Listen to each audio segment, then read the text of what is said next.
ನಮಸ್ತೆ ಎಲ್ಲರಿಗೂ. ನಮಸ್ತೆ. ನಮಸ್ತೆ.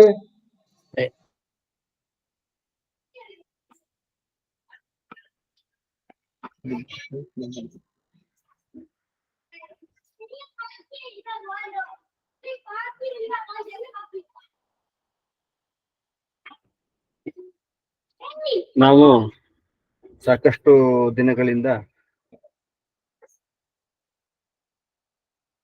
ಮಾತಃ ಪುರುಷ ಅನ್ನುವಂತ ಮಂತ್ರ ಇಟ್ಕೊಂಡು ಚರ್ಚೆ ಮಾಡ್ಕೊಂಡು ಬರ್ತಾ ಇದೀವಿ. ಅದರಲ್ಲಿ ಬರುವಂತಹ ಅನೇಕ ವಿಷಯಗಳನ್ನ ಇಟ್ಕೊಂಡು ಚರ್ಚೆ ಮಾಡ್ಕೊಂಡು ಬರ್ತಾ ಇದೀವಿ.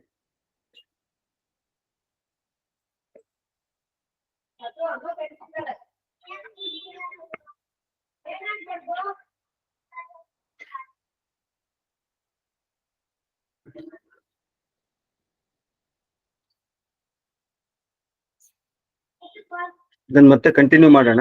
ಇವತ್ತು ಸ್ವಲ್ಪ ಅದರಿಂದ ಸ್ವಲ್ಪ ಖತ್ರವಾಗಿರುವಂತದ್ದು, ಅದರಿಂದ ಸ್ವಲ್ಪ ಭಿನ್ನವಾಗಿರುವಂತ ವಿಷಯವನ್ನ ಇವತ್ತು ನಾವು ತಗೊಳ್ಳೋಣ. ಅರ್ಥ ಮಾಡ್ಕೊಳ್ಳುವಂತಹ, ಯೋಚನೆ ಮಾಡುವಂತಹ, ಚಿಂತಿಸುವಂತಹ ಪ್ರಯತ್ನ ಮಾಡೋಣ.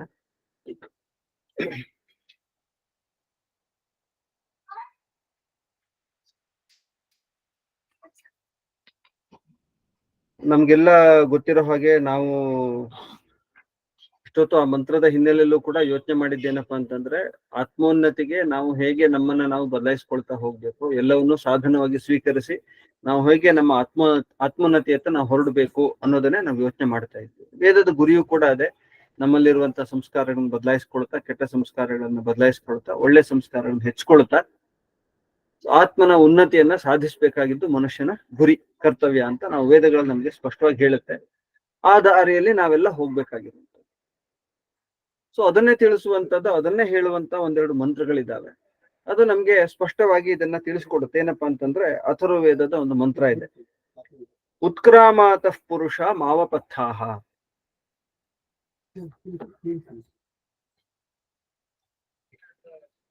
ಸೊ ಈ ಮಂತ್ರ ಏನ್ ಹೇಳುತ್ತೆ ಅಂತಂದ್ರೆ, ಉತ್ಕ್ರಾಮ ಅತಃ, ನೀನ್ ಎಲ್ಲಿದೆಯೋ, ನೀನ್ ಎಲ್ಲಿ ನಿಂತ್ಕೊಂಡಿದ್ಯೋ ಅಲ್ಲಿಂದ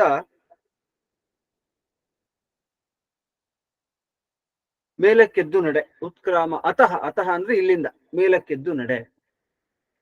ಮಾವಪಥ, ಎಲ್ಲೂ ಕೂಡ ಬೀಳ್ಬೇಡ, ಕೆಳಗ್ ಬೀಳ್ಬೇಡ, ನೀನು ಕೆಳಗೆ ಇಳಿಬೇಡ. ಅವಪಥ ಅಂದ್ರೆ ಇಳಿಯೋದು, ಇಳಿಯೋದು. ಮಾವಪಥ ಅಂತಂದ್ರೆ ಕೆಳಗೆ ಇಳಿಬೇಡ ನೀನು ಅಂತ ಅಥರ್ವವೇದದ 8ನೇ ಅಧ್ಯಾಯದಲ್ಲಿರುವಂತಹ 8ನೇ ಅಧ್ಯಾಯ 1ನೇ ಸೂಕ್ತ, ಅದರಲ್ಲಿರುವಂತಹ 4ನೇ ಮಂತ್ರ ಇದು ಹೇಳುತ್ತೆ. ಅದೇ ತರ ಅದೇ ಸೂಕ್ತದಲ್ಲಿ, ಅದೇ ಅಧ್ಯಾಯದ ಅದೇ ಸೂಕ್ತದಲ್ಲಿ 6ನೇ ಮಂತ್ರ, ಅದು ಕೂಡ ಇದೇ ಒಂದು ಅಂಶವನ್ನ ನಮ್ಗೆ ಎತ್ತಿ ಹೇಳುತ್ತೆ. ಉದ್ಯಾನಂತೆ ಪುರುಷ ನಾವಯಾನಂ, ಉದ್ಯಾನಂತೆ ಪುರುಷ ನಾವಯಾನಂ. ಇದು ಜೀವರನ್ನು ಉದ್ದೇಶಿಸಿ ಹೇಳಿದಂತಹ ಮಾತು. ಹೇ ಪುರುಷ, ಪುರುಷ ಅಂತಂದ್ರೆ ಇಲ್ಲಿ ಜೀವ ಅಂತ ಅರ್ಥ. ದೇಹಧಾರಿಯಾದಂತಹ ಒಂದು ದೇಹವನ್ನ ಧರಿಸಿದಂತಹ ಹೇ ಜೀವನೇ ಅಂತ ಆ ಜೀವನನ್ನ ಉದ್ದೇಶಿಸಿ ಹೇಳ್ತಾ ಇರುವಂತಹ ಮಾತು. ಅಂದ್ರೆ ಒಂದೊಂದು ದೇಹದಲ್ಲಿರುವಂತದ್ದು ಪ್ರತ್ಯೇಕವಾದಂತಹ ಜೀವ, ಆ ಜೀವನವನ್ನ ಉದ್ದೇಶಿಸಿ ಹೇಳ್ತಾ ಇರುವಂತದ್ದು. ಹೇ ಪುರುಷ, ಉದ್ಯಾನಂತೆ, ನಿನ್ನ ಮಾರ್ಗ ಮೇಲಕ್ಕಿದೆ, ಕೆಳಕ್ಕಿಲ್ಲ. ನಾವಯಾನಂ, ಕೆಳಕ್ಕೆ ಹೋಗುವುದಲ್ಲ, ಅಲ್ಲಿ ನಿನ್ನ ಮಾರ್ಗ ಇಲ್ಲ. ನಿನ್ನ ಮಾರ್ಗ ಇರುವಂತದ್ದು, ನೀನು ಹೋಗ್ಬೇಕಾದಂತ ಮಾರ್ಗ ಇರೋದು ಮೇಲೆ. ಉದ್ಯಾನಂ, ಉತ್ ಯಾನಂ, ಉತ್ ಅಂತಂದ್ರೆ ಮೇಲೆ, ಯಾನಂ ಅಂತಂದ್ರೆ ಪ್ರಯಾಣ. ಸೊ ಹೀಗೆ ಆ ಮಂತ್ರ ನಮ್ಗೆ ಸ್ಪಷ್ಟವಾಗಿ ಹೇಳುತ್ತೆ. ಎರಡು ಮಂತ್ರಗಳು ಕೂಡ ಒಂದೇ ಸೂಕ್ತದಲ್ಲಿರುವಂತದ್ದು. ಒಂದು 8ನೇ ಅಧ್ಯಾಯದ 1ನೇ ಸೂಕ್ತದಲ್ಲಿರುವಂತಹ 4ನೇ ಮಂತ್ರ, ಇನ್ನೊಂದು 8ನೇ ಅಧ್ಯಾಯದ 1ನೇ ಸೂಕ್ತದ 6ನೇ ಮಂತ್ರ, ಅಥರ್ವವೇದದಲ್ಲಿ ಇರುವಂತದ್ದು. ಈ ಎರಡೂ ಮಂತ್ರಗಳು ಕೂಡ ನಮ್ಗೆ ಅದನ್ನೇ ಹೇಳುತ್ತೆ. ಏನಪ್ಪಾ ಅಂತಂದ್ರೆ, ನಾವ್ ಎಲ್ಲಿದ್ದೀವೋ ಅಲ್ಲಿಂದ ಮುಂದಕ್ಕೆ ಹೋಗ್ಬೇಕು, ನಾವು ಹಿಂದಕ್ಕೆ ಹೋಗ್ಬಾರ್ದು. ಅಂದ್ರೆ ಮನುಷ್ಯನ ಪ್ರಯಾಣ ಹೇಗಿರ್ಬೇಕು ಅಂತಂದ್ರೆ, ಮೇಲ್ಮುಖವಾದಂತ ಪ್ರಯಾಣ ಇರಬೇಕು. ಯಾವುದೇ ಕಾರಣಕ್ಕೂ ಕೂಡ ಮನುಷ್ಯನಾದವನು ಮನುಷ್ಯನಿಗಿಂತ ಕೆಳಗಾಗಿ, ಕೀಳಾಗಿ ವ್ಯವಹಾರ ಮಾಡುವಂತದ್ದಾಗ್ಲಿ, ಯೋಚಿಸುವಂತದ್ದಾಗ್ಲಿ, ಯಾವುದೇ ಕೆಲಸಗಳನ್ನು ಮಾಡುವಂತದ್ದಾಗ್ಲಿ ಆ ಕಡೆ ಹೋಗ್ಬಾರ್ದು. ನಾವ್ ಎಲ್ಲಿ ಹುಟ್ಟಿದಾಗ ಹೇಗಿರ್ತೀವೋ ಅದರಿಂದ ನಮ್ಮ ಬೆಳವಣಿಗೆ ಮೇಲಕ್ಕೆ ಹೋಗ್ತಾ ಹೋಗ್ಬೇಕು. ಆ ಮಾನವೀಯತೆ ಒಂದು ಏನು ಗುಣಗಳಿದಾವೆ, ಮಾನವೀಯತೆ ಏನಿದೆ ಅದನ್ನ ಹೆಚ್ಚುತ್ತಾ ಹೋಗ್ಬೇಕು. ಆದ್ರೆ ಇವತ್ತು ಸಮಾಜದಲ್ಲಿ ಅದ್ರ ಉಲ್ಟಾ ಕಾಣಿಸ್ತಾ ಇದೆ. ಏನು ಮಾನವೀಯತೆ ಬೆಳೆದಾಗ್ಲಿಂದ ಮನುಷ್ಯನಾಗಿ ಹುಟ್ಟಿದ ಮೇಲೆ ದೇಹವನ್ನು ತಗೊಂಡು ಒಂದು 8-10 ವರ್ಷ ಆದ್ಮೇಲೆ ಯಾವಾಗ ಒಂದು ಬುದ್ಧಿ ಬರುತ್ತೋ ಅಲ್ಲಿಂದ ನಾವು ಮನುಷ್ಯನ ಬೆಳವಣಿಗೆನ ಇವತ್ತು ನಾವು ನೋಡ್ತಾ ಹೋದ್ರೆ ಏನಾಗ್ತಾ ಇದೆ, ಅದು ಹ್ರಾಸ ಆಗ್ತಾ ಇದೆ. ಆ ಮನುಷ್ಯತ್ವ ಕಡಿಮೆ ಆಗ್ತಾ ಇದೆ, ರಾಕ್ಷಸತ್ವ ಜಾಸ್ತಿ ಆಗ್ತಾ ಇದೆ, ಪ್ರಾಣಿತ್ವ ಜಾಸ್ತಿ ಆಗ್ತಾ ಇದೆ. ಇದಕ್ಕೆ ಏನ್ ಕಾರಣ? ಯಾಕೆ ಹೀಗೆ ಅಂದ್ರೆ ಮಂತ್ರ ಹೇಳುತ್ತೆ, ಇಲ್ಲಿಂದ ಅಂತ ಹೇಳ್ತಾ ಇದೆ. ನೀನ್ ಎಲ್ಲಿದೆಯೋ ಅಲ್ಲಿಂದ ನೀನೇನಾಗು ಮೇಲಕ್ಕೆ ಹೋಗು ಅಂತ ಮಂತ್ರ ಹೇಳುತ್ತೆ. ಈಗ ಮಂತ್ರ ಹೇಳುವಾಗ ನಾವು ಅರ್ಥ ಮಾಡ್ಕೊಳ್ಬೇಕಾಗಿರೋದು, ನಾನು ಎಲ್ಲಿದ್ದೀನಿ. ಹೌದು, ಮೇಲಕ್ಕೆ ಹೋಗು ಅಂತ ವೇದ ಮಂತ್ರ ಹೇಳುತ್ತೆ. ಹೋಗ್ಬೇಕಾದ್ರೆ ನಾನು ಎಲ್ಲಿದ್ದೀನಿ ಅಂತ ನನ್ನ ಅರ್ಥ ಮಾಡ್ಕೋಬೇಕಲ್ಲ. ನಾನು ಯಾವ ಸ್ಥಿತಿಯಲ್ಲಿ ಇದ್ದೀನಿ, ಎಲ್ಲಿದ್ದೀನಿ, ನನ್ನ ಪರಿಸ್ಥಿತಿ ಹೇಗಿದೆ, ನನ್ನ ಮಾನಸಿಕತೆ ಹೇಗಿದೆ, ನಾನು ಯಾವ ಹಿನ್ನೆಲೆಯಲ್ಲಿ ಯಾವ ಒಂದು ಜಾಗದಲ್ಲಿ ಇಟ್ಕೊಂಡು ಯಾವ ಒಂದು ಯೋಚನೆಯಲ್ಲಿ ಇಟ್ಕೊಂಡು ನಾನು ವ್ಯವಹಾರಗಳನ್ನ ನಡೆಸ್ತಾ ಇದ್ದೀನಿ, ಮಾಡ್ತಾ ಇದ್ದೀನಿ. ಇವೆಲ್ಲ ನನ್ನನ್ನ ನಾನು ಅರ್ಥ ಮಾಡ್ಕೊಳ್ಳದೆ ನಾನ್ ಮೇಲಕ್ಕೆ ಹೋಗೋದು ಹೇಗೆ, ಮುಂದಕ್ಕೆ ಹೋಗೋದು ಹೇಗೆ?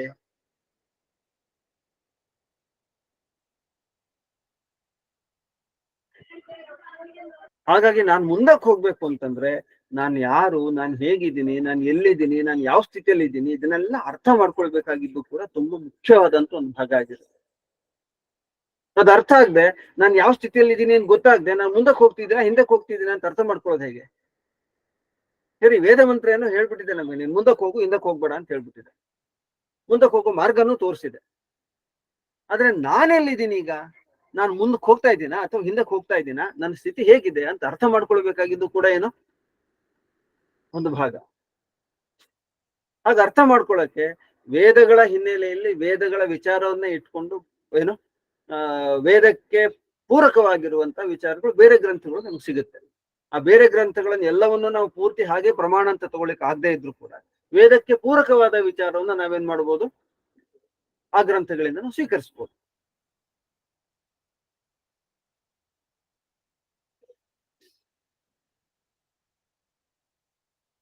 ಹಾಗಾಗಿ ಎಲ್ಲ ರೀತಿಯಲ್ಲೂ ಕೂಡ ನಾವು ಮೇಲ್ಮುಖವಾಗಿ ಹೋಗ್ಬೇಕಾದ್ರೆ ನಮ್ಮನ್ನ ನಾವು ಅರ್ಥ ಮಾಡ್ಕೊಳ್ಬೇಕಾಗಿರೋದು, ನಮ್ಮನ್ನ ನಾವು ಗುರುಸ್ಕೊಳ್ಬೇಕಾಗಿರೋದು, ನಾವು ಯಾವ ಸ್ಥಿತಿಯಲ್ಲಿ ಇದೆ ಅಂತ ಅರ್ಥ ಮಾಡ್ಕೊಳ್ಬೇಕಾಗಿರೋದು ತುಂಬಾ ಮುಖ್ಯವಾದಂತ ಒಂದು ಭಾಗ ಆಗಿರುತ್ತೆ. ಹಾಗಾಗಿಯೇ ನಮ್ಗೆ ಇದರಲ್ಲಿ ಏನಪ್ಪಾ ಅಂತಂದ್ರೆ ಕಠೋಪನಿಷತ್ತಲ್ಲಿ ಒಂದು ಘಟನೆ ಬರುತ್ತೆ. ಕಠೋಪನಿಷತ್ತು ಇರುವಂತದ್ದು ನಮ್ಗೆ ಗೊತ್ತಿರೋ ಹಾಗೆ ಯಮ ಮತ್ತು ನಚಿಕೇತ ಸಂವಾದ. ನಚಿಕೇತ ಅನ್ನುವಂತ ಹುಡುಗ ಮತ್ತು ಯಮ ಅವರಿಬ್ಬರ ಮಧ್ಯೆ ನಡೆದಂತ ಸಂವಾದ. ಆ ಯಮ ಅನ್ನೋದಕ್ಕೆ ನಾವು ಪುರಾಣದ ಹಿನ್ನೆಲೆಯಲ್ಲಿ ಏನೇನೋ ಅರ್ಥ ಮಾಡ್ತಾರೆ, ನಾವು ಹಾಗೆ ಅರ್ಥ ಮಾಡ್ಕೊಳ್ಳೋದು ಬೇಡ. ಅಲ್ಲಿ ಯಮ ಅಂತಂದ್ರೆ ಎಲ್ಲವನ್ನು ಯಮ ಉಪರಮೆ ಅಂತ ಧಾತು ಅದಕ್ಕೆ ಯಮ ಅನ್ನುವಂಥದ್ದು. ಅಂದ್ರೆ ಎಲ್ಲವನ್ನು ನಿಗ್ರಹಿಸ್ಕೊಂಡಂತವನು, ಅತ್ಯಂತ ಕಟ್ಟುನಿಟ್ಟಾಗಿ ನಿಯಂತ್ರಣದಲ್ಲಿ ಇಟ್ಕೊಂಡು ತನ್ನ ಜೀವನ ನಡೆಸ್ತಾ ಇರುವಂತವನು. ಪ್ರತಿಯೊಂದ್ರ ಮೇಲೂ ಅವನ ಹತೋಟಿ ಇದೆ. ಅದೇ ಮನಸ್ಸು ಹೇಳ್ದಂಗೆ, ಇಂದ್ರಿಯಗಳು ಹೇಳ್ದಂಗೆ ಅವ್ನು ಕೇಳ್ತಿಲ್ಲ, ಅವುಗಳು ಅವ್ನು ಹೇಳ್ದಂಗೆ ಅದು ಕೇಳ್ತಾ ಇದೆ ಅನ್ನೋ ರೀತಿಯಲ್ಲಿ ಇರೋದಕ್ಕೆ ಯಮ ಅಂತ ಕರೀತಾರೆ. ಅಂತಹ ಒಬ್ಬನ ಗುರು, ಕಟ್ಟುನಿಟ್ಟಾದಂತಹ ಗುರು. ಅವನ ಕೆಳಗೆ ಇರಬೇಕು ಅಂತಂದ್ರೆ ವಿದ್ಯಾರ್ಥಿನೂ ಏನಾಗ್ಬೇಕು, ಹಾಗಾಗ್ಬೇಕು. ಗುರು ಹಾಗೆ ಏನ್ ಮಾಡ್ತಾನೆ, ಮಾಡ್ತಾನೆ.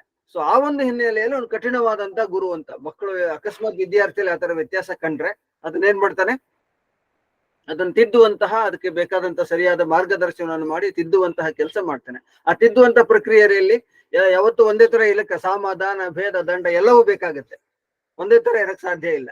ಸೊ ಹಾಗಾಗಿಯೇ ಚಾಣಕ್ಯ 4 ತರ ಹೇಳ್ಕೊಡ್, ಒಂದು ವ್ಯಕ್ತಿಯನ್ನ ತಿದ್ಬೇಕು ಅಂತಾದ್ರೆ, ಒಂದು ಸಮಾಜವನ್ನು ತಿದ್ಬೇಕು ಅಂತಾದ್ರೆ 4 ಉಪಾಯವನ್ನು ಬಳಸ್ಬೇಕು ನಾವು ಅಂತ. ಸಮಾಧಾನ ಭೇದ ಮತ್ತು ದಂಡ, ಈ 4 ಉಪಾಯಗಳನ್ನು ಏನ್ ಮಾಡ್ಬೇಕು, ನಾವು ಬಳಸ್ಬೇಕು ಅನ್ನೋದನ್ನ ಹೇಳಿದ. ಸೊ ಆಗ ಎಲ್ಲ ಉಪಾಯಗಳನ್ನು ಬಳಸಿ ಒಂದು ವ್ಯಕ್ತಿಯನ್ನ ನಾವು ತಿದ್ಬೇಕಾಗುತ್ತೆ. ಯಾಕೆಂದ್ರೆ ಮುಂದೆ ಶಿಕ್ಷಣ ಪಡ್ಕೊಂಡು ಮುಂದೆ ಹೋಗ್ಬೇಕು ಅಂತಂದ್ರೆ ಅವನು ಸಮಾಜಕ್ಕೆ ಒಂದು ಒಳ್ಳೆ ಕೆಲಸ ಮಾಡ್ಬೇಕು ಅಂತಂದ್ರೆ ಎಲ್ಲ ಪರಿಪೂರ್ಣನಾಗಿ ಆ ವ್ಯಕ್ತಿ ತನ್ನನ್ನು ಬದಲಾಯಿಸ್ಕೊಂಡು ಹೋಗ್ಬೇಕಾಗತ್ತೆ. ಅದಕ್ಕೆ ಶಿಕ್ಷಕನಾದಂತವನು, ಆಚಾರ್ಯನಾದಂತ ಕೆಲಸ ಅದೆಲ್ಲವನ್ನು ಉಪಯೋಗಿಸ್ಕೊಂಡು ಆ ವ್ಯಕ್ತಿಯನ್ನ ಏನ್ ಮಾಡ್ಬೇಕು, ಬದಲಾಯಿಸ್ಬೇಕು. ಹಾಗಾಗಿ ಅಂತಹ ಕಠಿಣವಾದಂತ ಒಂದು ಗುರು ಅಂತ ನಾವು ಅರ್ಥ ಮಾಡ್ಕೊಂಡು, ಅಂತಹ ಗುರುವಿನ ಹತ್ರ ನಚಿಕೇತ ಹೋದಂತಹ ಸಮಯದಲ್ಲಿ ಅವನು 10-12 ವರ್ಷದ ಹುಡುಗ. ಅವನ ಅಪ್ಪ ಅವ್ನು ಯಾವ್ದೋ ಒಂದು ಯಾಗ ಇದೆ ಅಂತ ಕರ್ಸ್ಕೊಳ್ತಾನೆ, ಅವನು ಯಜ್ಞ ಇದೆ. ಆ ಯಜ್ಞದ ಹಿನ್ನೆಲೆ ಏನಪ್ಪಾ ಅಂತಂದ್ರೆ ಅವನ ಹತ್ರ ಏನೇನು ವಸ್ತುಗಳಿತ್ತು ಆ ಎಲ್ಲವನ್ನು ದಾನ ಮಾಡ್ಬಿಡ್ಬೇಕು. ಆ ತರದೊಂದು ಯಜ್ಞ ಅವನು ಮಾಡ್ತಾ ಇದ್ದ. ಅಂತ ಸಮಯದಲ್ಲಿ ಇವನ್ ಕರ್ಸ್ಕೊಂಡು ಅಂತಹ ಸಮಯದಲ್ಲಿ ಬಂದಂತ ಸಮಯದಲ್ಲಿ ಆ ನಚಿಕೇತನ ಅಪ್ಪ ಎಲ್ಲ ಕೆಲಸ ಮಾಡ್ತಾ ಇದ್ದಿದ್ ನೋಡ್ತಾನೆ. ನಚಿಕೇತ ಕೆಲಸ ಮಾಡ್ತಾ ಇದ್ದಿಂತ ನೋಡಿದಾಗ ಅವನಿಗೆ ಅನ್ಸುತ್ತೆ ಏನಪ್ಪಾ ಅಂತಂದ್ರೆ ಅಪ್ಪ ಮಾಡ್ತಿರೋ ಸರಿ ಇಲ್ಲ ಅಂತ.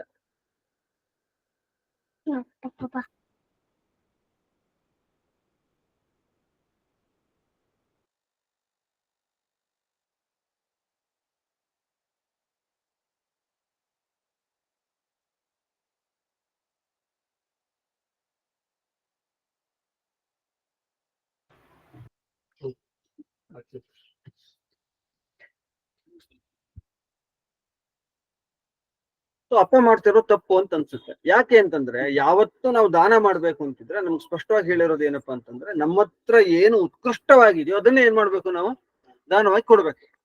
ಇದು ನಮ್ಗೆ ಬೇಡ, ನಮ್ಗೆ ಬಳಸಕ್ಕಾಗಲ್ಲ, ಎಸ್ ಅದು ಒಂದ್ ಭಾಗ ಇದೆ. ಇನ್ನು ಉಪಯೋಗಿಸುವಂತ ವಸ್ತುಗಳಿದಾವೆ, ಅದ್ರದ್ದು ನಮಗ್ ಬಳಸಕ್ ಆಗ್ತಿಲ್ಲ ಅಂತಂದ್ರೆ ಅದನ್ನ ಏನ್ ಮಾಡ್ತೀವಿ, ಕೊಡ್ತೀವಿ. ಆದ್ರೆ ದಾನ ಮಾಡುವಾಗ ಏನ್ ಮಾಡ್ಬೇಕು ಅಂತಂದ್ರೆ ಚೆನ್ನಾಗಿರೋದು ಕೊಡ್ಬೇಕು, ಉತ್ಕೃಷ್ಟವಾಗಿರೋದನ್ನ ನಮ್ಮ ಹತ್ರ ಇರೋದನ್ನ ಕೊಡ್ಬೇಕು.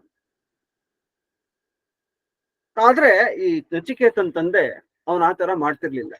ಅವನ್ ಹಸುಗಳನ್ನ ದಾನ ಮಾಡ್ತಾ ಇದ್ದಂತೆ. ಆ ಹಸುಗಳು ಹೇಗಿದ್ವು ಅಂತಂದ್ರೆ, ದಾನ ಮಾಡ್ತಾ ಇದ್ದ ಹಸುಗಳು ಅವು ಇನ್ನು ಕರು ಹಾಕ್ಲಿಕ್ಕೆ ಶಕ್ತಿ ಇಲ್ಲದೆ ಇರುವಂತವು, ನಿಂತ್ಕೊಳ್ಳೋಕು ಯೋಗ್ಯತೆ ಇಲ್ಲದೆ ಇರುವಂತವು, ಅವ್ರ ಶಕ್ತಿ ಎಲ್ಲ ಹ್ರಾಸ ಆಗೋಗಿರುವಂತ ಹಸುಗಳಿಂದ ಯಾವ ತರ ಇದ್ರೂ ಉಪಯೋಗ ಇದ್ದೇ ಇದೆ, ಇಲ್ಲ ಅಂತಲ್ಲ.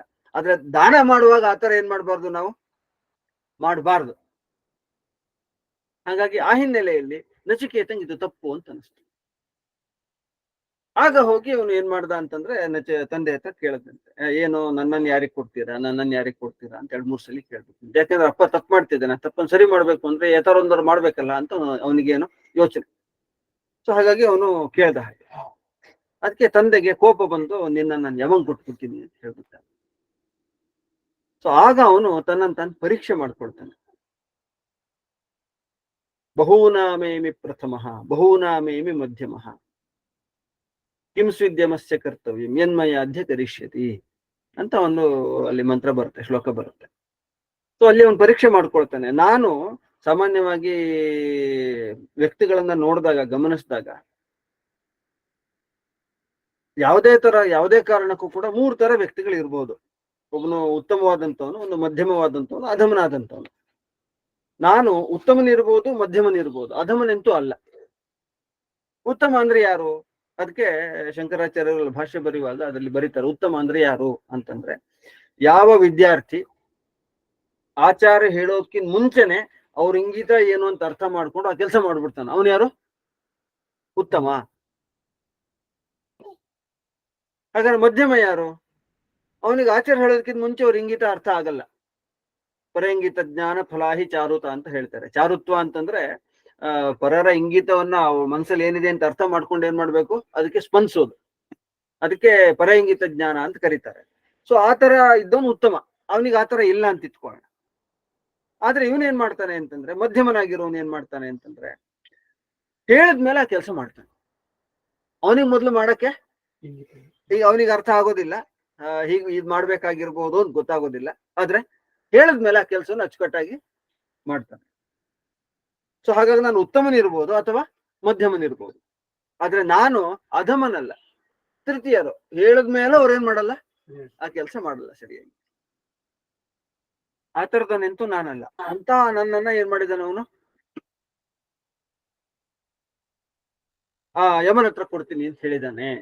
ಹಾಗಾಗಿ ನಾನು ನನ್ನಪ್ಪ ಯಾಕೆ ಹೀಗ್ ಮಾಡ್ದ, ನಾನು ಹಾಗಿದ್ರೆ ಅಂತ ಏನ್ ಮಾಡ್ಕೊಳ್ತಾನೆ ಅವನು, ತನ್ನಂತಾನು ಪರೀಕ್ಷೆ ಮಾಡ್ಕೊಳ್ತಾನೆ. ಆಗ ಅವನಿಗೆ ಗೊತ್ತಾಗುತ್ತೆ, ಇಲ್ಲ ನಾನು ಆ ತರದವನಲ್ಲ ಅಂತ ಏನಾಗುತ್ತೆ, ಗೊತ್ತಾಗುತ್ತೆ. ಹೀಗೆ ನಾವು ನೋಡ್ತಾ ಹೋದ್ರೆ ಇನ್ನೊಂದು ಘಟನೆ ನಂಗೆ ನೆನಪು ಬರೋದು ರಾಮಾಯಣ.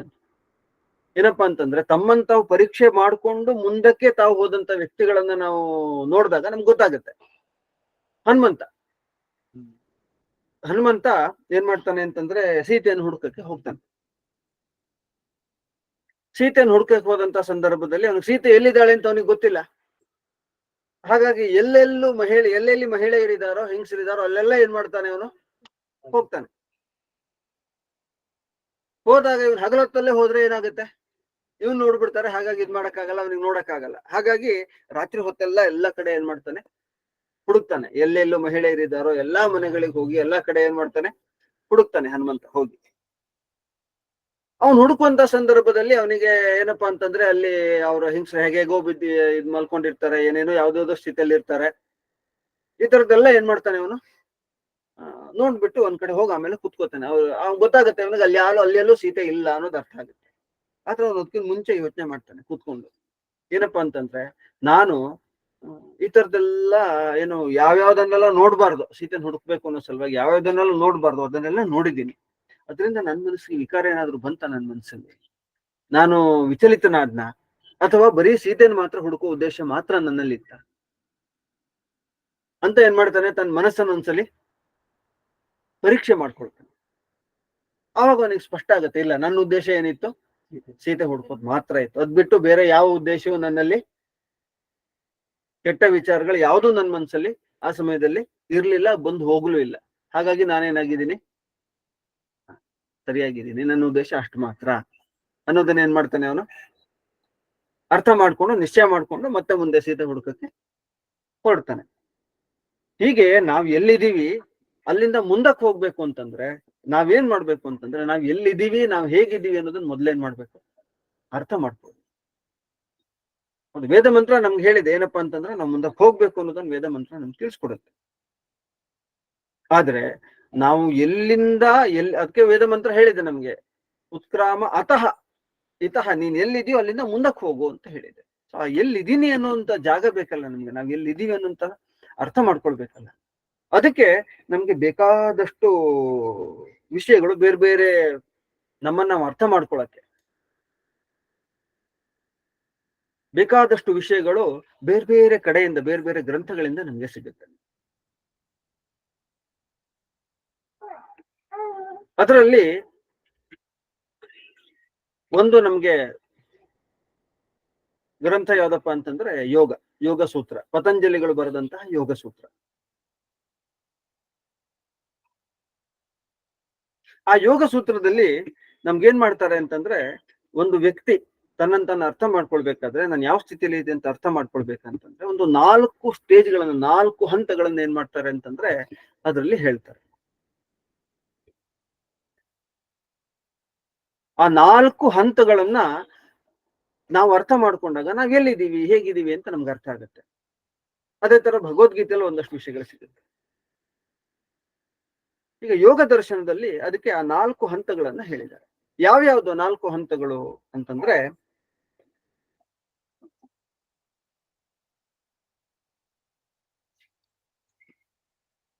ಯತಮಾನ ಅಂತ ಒಂದು ಮೊದಲನೇ ಹಂತ, ಆಮೇಲೆ 2ನೇ ಹಂತ ವ್ಯತಿರೇಕ ಅಂತ 2ನೇ ಹಂತ, 3ನೇ ಹಂತ ಏಕೇಂದ್ರಿಯ ಅಂತ 3ನೇ ಹಂತ, 4ನೇ ಹಂತ ವಶೀಕಾರ ಅಂತ 4.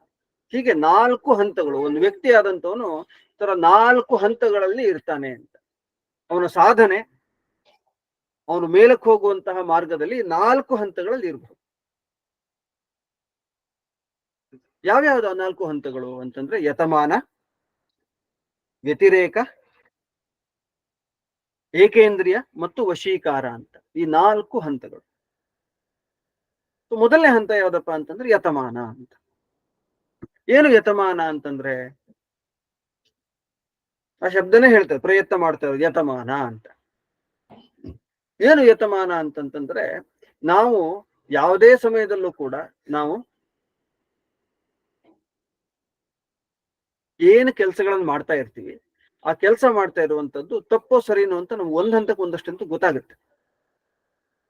ಈ ಯತಮಾನ ಅವಸ್ಥೆಯಲ್ಲಿ ನಾವು ಹೇಗಿರ್ತೀವಿ ಅಂತಂದ್ರೆ, ನಾವು ತಪ್ಪುಗಳನ್ನ ಮಾಡ್ತಾ ಇರ್ತೀವಿ. ತಪ್ಪು ಮಾಡಾದ್ಮೇಲೆ ಅಯ್ಯೋ ನಾನು ತಪ್ಪು ಮಾಡ್ದನಲ್ಲ, ಅಲ್ಲಿವರೆಗೂ ನಮ್ ತಪ್ಪೊಂದು ಗೊತ್ತಾಗೋದೇ ಇಲ್ಲ, ಅದನ್ನ ನಾವು ಮಾಡೋದು ನಿಲ್ಸೋದು ಇಲ್ಲ. ತಪ್ಪು ಮಾಡ್ಬಿಡ್ತೀವಿ, ಮಾಡಿದ್ಮೇಲೆ ತಪ್ಪು ಮಾಡ್ದನಲ್ಲ ಅಂತ ಅನ್ಸುತ್ತೆ. ಅದು ಯಾವುದೇ ಕೆಲಸದಲ್ಲಾದ್ರೂ ಇರ್ಬೋದು. ತಪ್ಪು ಮಾಡ್ಬಿಡ್ತೀವಿ, ಮಾಡಿದ್ಮೇಲೆ ಯೋಚನೆ ಮಾಡ್ತೀವಿ, ಅಯ್ಯೋ ತಪ್ಪಾಯ್ತಲ್ಲ ನನ್ನಿಂದ ಅಂತ ಯೋಚನೆ ಮಾಡ್ತೀವಿ. ಇದು ಒಂದು ಅವಸ್ಥೆ, ಮೊದಲನೇ ಒಂದು ಅವಸ್ಥೆ. ಇದು ಯತಮಾನ ಅವಸ್ಥೆ ಅಂತ ಕರೀತಾರೆ. ಇನ್ನು ಮುಂದಿನ ಅವಸ್ಥೆ ಇದೆಯಲ್ಲ ವ್ಯತಿರೇಕ ಅಂತ.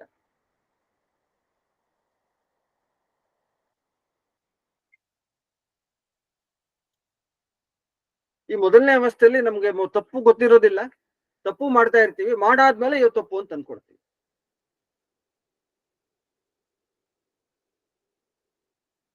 ಈ ವ್ಯತಿರೇಕ ಅವಸ್ಥೆಯಲ್ಲಿ ಏನಪ್ಪಾ ಅಂತಂದ್ರೆ ಸ್ವಲ್ಪ ಉಲ್ಟಾ.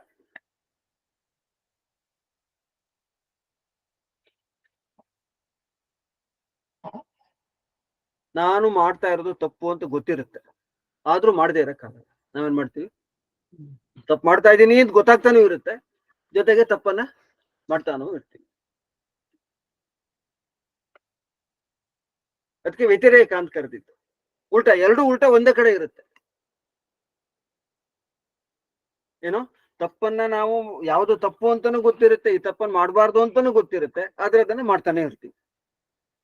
ಗೊತ್ತು ನನ್ಗೆ ಸಿಹಿ ಮೂತ್ರ ರೋಗ ಇದೆ, ಮಧುಮೇಹ ರೋಗ ಇದೆ ಅಂತ ಗೊತ್ತು. ಸ್ವೀಟ್ ತಿಂದ್ರೆ ಏನು, ಅದು ಮಧುಮೇಹ ಏನಾಗುತ್ತೆ, ಸಕ್ಕರೆ ಕಾಯಿಲೆ ಇನ್ನೂ ಜಾಸ್ತಿ ಆಗುತ್ತೆ ಅಂತ ಗೊತ್ತು. ಅಷ್ಟಾದ್ರೂ ನನಗೆ ಅದನ್ನ ನಿಲ್ಸಕ್ ಆಗಲ್ಲ. ಇದು ಇದು ವ್ಯತಿರೇಕ ಅವಸ್ಥೆ.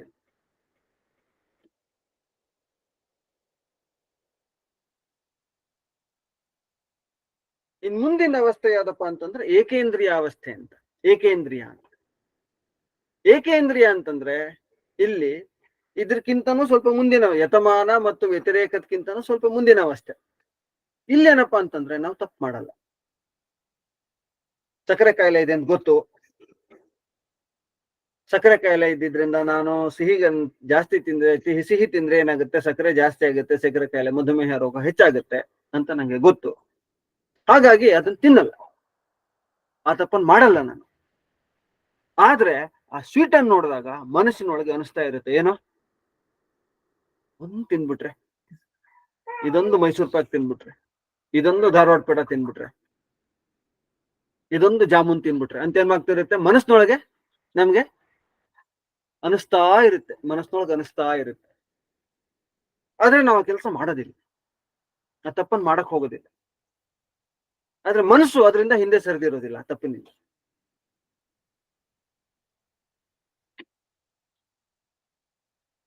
ಹೀಗೆ ಮೊದಲನೇ ಅವಸ್ಥೆಯಲ್ಲಿ, ಯತಮಾನ ಅವಸ್ಥೆಯಲ್ಲಿ, ನಮ್ಮ ವ್ಯವಸ್ಥೆಯಲ್ಲಿ ತಪ್ಪು ನಮ್ಗೆ ನಾವು ತಪ್ಪನ್ನ ಮಾಡ್ತಿದೀವಿ ಅಂತಾನು ಗೊತ್ತಾಗೋದಿಲ್ಲ. ತಪ್ಪು ಮಾಡಾದ್ಮೇಲೆ ಏನಾಗುತ್ತೆ, ನಮ್ಗೆ ಗೊತ್ತಾಗುತ್ತೆ. ತಪ್ಪು ಮಾಡ್ಬೇಕಾದ್ರೆ ತಪ್ಪು ಅಂತ ಅನ್ಸೋದೇ ಇಲ್ಲ ನಮ್ಗೆ. ತಪ್ಪು ಮಾಡಾದ್ಮೇಲೆ ಅಯ್ಯೋ ತಪ್ಪು ಮಾಡಿದ್ನಲ್ಲ ಅಂತ ಅನ್ಸುತ್ತೆ. ಇದು ಮೊದಲನೇ ಅವಸ್ಥೆ. ಎರಡನೇ ಅವಸ್ಥೆಯಲ್ಲಿ ತಪ್ಪು ಅಂತ ಗೊತ್ತಿರುತ್ತೆ, ಆದ್ರೂ ಕೂಡ ಬಿಡಕ್ಕಾಗೋದಿಲ್ಲ. ಇದು ಎರಡನೇ ಅವಸ್ಥೆ. ಮೂರನೇ ಅವಸ್ಥೆಯಲ್ಲಿ ತಪ್ಪನ್ನ ಮಾಡೋದಿಲ್ಲ, ಆದ್ರೆ ಮನಸ್ಸಿನಲ್ಲಿ ಅದ್ರ ಬಗ್ಗೆ ಏನಿರುತ್ತೆ, ನಮ್ಗೆ ಅದನ್ನ ಮಾಡ್ಬಿಟ್ರೆ ಒಳ್ಳೇದಲ್ಲ ಅಂತ ಅನಿಸ್ತಾ ಇದೆ. ಇದು ಏಕೇಂದ್ರಿಯ ಅವಸ್ಥೆ. ಇನ್ನು ನಾಲ್ಕನೇ ಹಂತ ಇದೆಯಲ್ಲ, ಇದು ಏನಪ್ಪಾ ಅಂತಂದ್ರೆ ವಶೀಕಾರ. ಇದು ವಶೀಕಾರಾವಸ್ಥೆ. ವಶೀಕಾರಾವಸ್ಥೆ ಅಂತಂದ್ರೆ ಏನು ಅಂತಂದ್ರೆ ಇದು ಅಂತಿಮವಾದಂತ ಮುಂದಿನ ಅವಸ್ಥೆ. ಏನದು ಅಂತಂದ್ರೆ, ನನಗೆ ಇದು ಮಾಡೋದು ತಪ್ಪು ಅಂತಾನು ಗೊತ್ತಿರುತ್ತೆ, ತಪ್ಪನ್ನು ಮಾಡಲ್ಲ, ಅದ್ರ ಬಗ್ಗೆ ಯೋಚನೆನೂ ಮಾಡಲ್ಲ. ಸಕ್ಕರೆ ಕಾಯಿಲೆ ಇದೆ, ಹಾಗಾಗಿ ನಾನು ಸಕ್ಕರೆ ತಿನ್ಬಾರ್ದು, ತಿನ್ನೋದು ಇಲ್ಲ, ಅಯ್ಯೋ ನಾ ತಿನ್ಬಿಟ್ಟಿದ್ರೆ ಅಂತ ಯೋಚನೆನೂ ಮಾಡೋದು. ಆ ಅವಸ್ಥೆ ಇದೆಯಲ್ಲ, ಅದು ಅಂತಿಮ ಅವಸ್ಥೆ. ಈಗ ನಾವು ನಮ್ಮನ್ನ ಏನ್ ಮಾಡ್ಕೊಳ್ಬಹುದು, ನೋಡ್ಕೊಳ್ಬಹುದು. ನಾನು ಯಾವ ಅವಸ್ಥೆಯಲ್ಲಿ ಇದ್ದೀನಿ, ನಾನು ತಪ್ಪು ಮಾಡುವಾಗ ನಾನು ತಪ್ಪು ಮಾಡೋದು ಅಂತ ಗೊತ್ತಾಗುತ್ತಾ? ತಪ್ಪು ಮಾಡಿದಾಗ ನಾನು ತಪ್ಪು ಮಾಡ್ತಾ ಇದ್ದೀನಿ ಅನ್ನೋ ಅವಸ್ಥೆಯಲ್ಲಿ ಇದ್ದೀನ, ಮಾಡ್ತಾ ಇದ್ದೀನಿ, ಮಾಡಾದ್ಮೇಲೆ ಗೊತ್ತಾಗುತ್ತಾ? ಅಥವಾ ತಪ್ಪು ಅಂತ ಗೊತ್ತಿದ್ದು ಮಾಡ್ತಾ ಇದ್ದೀನ, ತಪ್ಪು ಅಂತ ಗೊತ್ತಿದೆ ಮಾಡಲ್ಲ, ಆದ್ರೆ ಮನಸ್ಸಿನಲ್ಲಿ ಅದ್ರ ಬಗ್ಗೆ ಯೋಚನೆ ಮಾಡ್ತೀನ? ಅಥವಾ ಎರಡೂ ಇಲ್ಲ, ನನ್ಗೆ ನಾನು ತಪ್ಪು ಮಾಡಲ್ಲ, ಅದ್ರ ಬಗ್ಗೆ ಯೋಚನೆನೂ ಮಾಡಲ್ಲ. ಯಾವ ಹಂತದಲ್ಲಿ ನಾನಿದ್ದೀನಿ?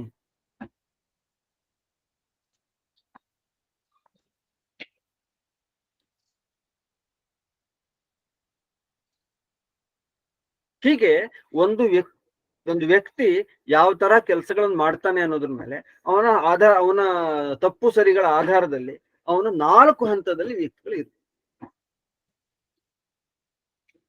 ಇದ್ರ ಮೂಲಕ ನಮ್ಮನ್ನ ಒಳ್ಕೋಬಹುದು. ನಾವ್ ಯಾವ ಹಂತದಲ್ಲಿ ಇದ್ದೀವಿ, ನಾವು ಹೋಗ್ಬೇಕಾಗಿರೋದು ಎಲ್ಲಿಗೆ, ಕೊನೆಗೂ ವಶೀಕಾರಕ್ಕೆ. ನಾವು ತಪ್ಪು ಮಾಡಬಾರ್ದು, ಅದ್ರ ಬಗ್ಗೆ ಯೋಚನೆನೂ ಮಾಡಬಾರ್ದು, ಆ ಹಂತಕ್ಕೆ ನಾವು ಹೋಗ್ಬೇಕು. ಹಾಗಾಗಿ ಆ ಹಂತಕ್ಕೆ ಹೋಗ್ಬೇಕಾದ್ರೆ ನಾವು ಎಲ್ಲಾ ಹಂತಗಳನ್ನು ದಾಟ್ಕೊಂಡೇ ಹೋಗ್ಬೇಕು. ಈಗ ನಾನು ಯಾವ ಹಂತದಲ್ಲಿ ಇದ್ದೀನಿ ಹಾಗಿದ್ರೆ, ನಮ್ದು ಯಾವ ಸ್ಥಿತಿ ಇದೆ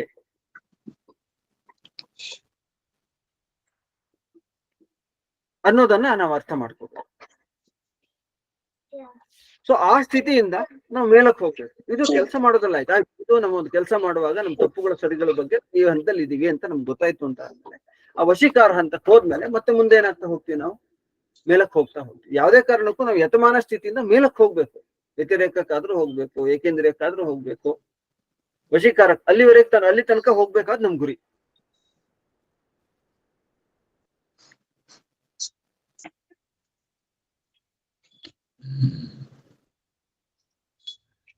ಹೀಗೆ ನಮ್ಮನ್ನ ನಾವು ಅರ್ಥ ಮಾಡ್ಕೊಳಕ್ಕೆ ಬೇರೆ ಬೇರೆ ಬೇರೆ ಹತ್ತಾರು ಮಾರ್ಗಗಳನ್ನ ವೇದಗಳು ಮತ್ತೆ ಯೋಗ ದರ್ಶನದಲ್ಲಿ, ವೇದಗಳ ಹಿನ್ನೆಲೆಯಲ್ಲಿ ಬೇರೆ ಬೇರೆ ದರ್ಶನಗಳಲ್ಲಿ ಇರ್ಬೋದು, ಬೇರೆ ಬೇರೆ ಗ್ರಂಥಗಳಲ್ಲಿ ತೋರಿಸ್ಬೋದು.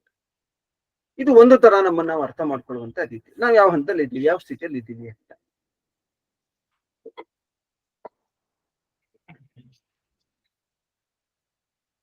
ಇನ್ನು ಅದೇ ತರ ಯೋಗ ದರ್ಶನದಲ್ಲೇ ಇನ್ನೊಂದು ತರ ನಮ್ಮನ್ನ ಅರ್ಥ ಮಾಡ್ಕೊಳ್ಳೋಕೆ ಒಂದಷ್ಟು ಮಾರ್ಗವನ್ನ ತೋರಿಸ್ತೇವೆ.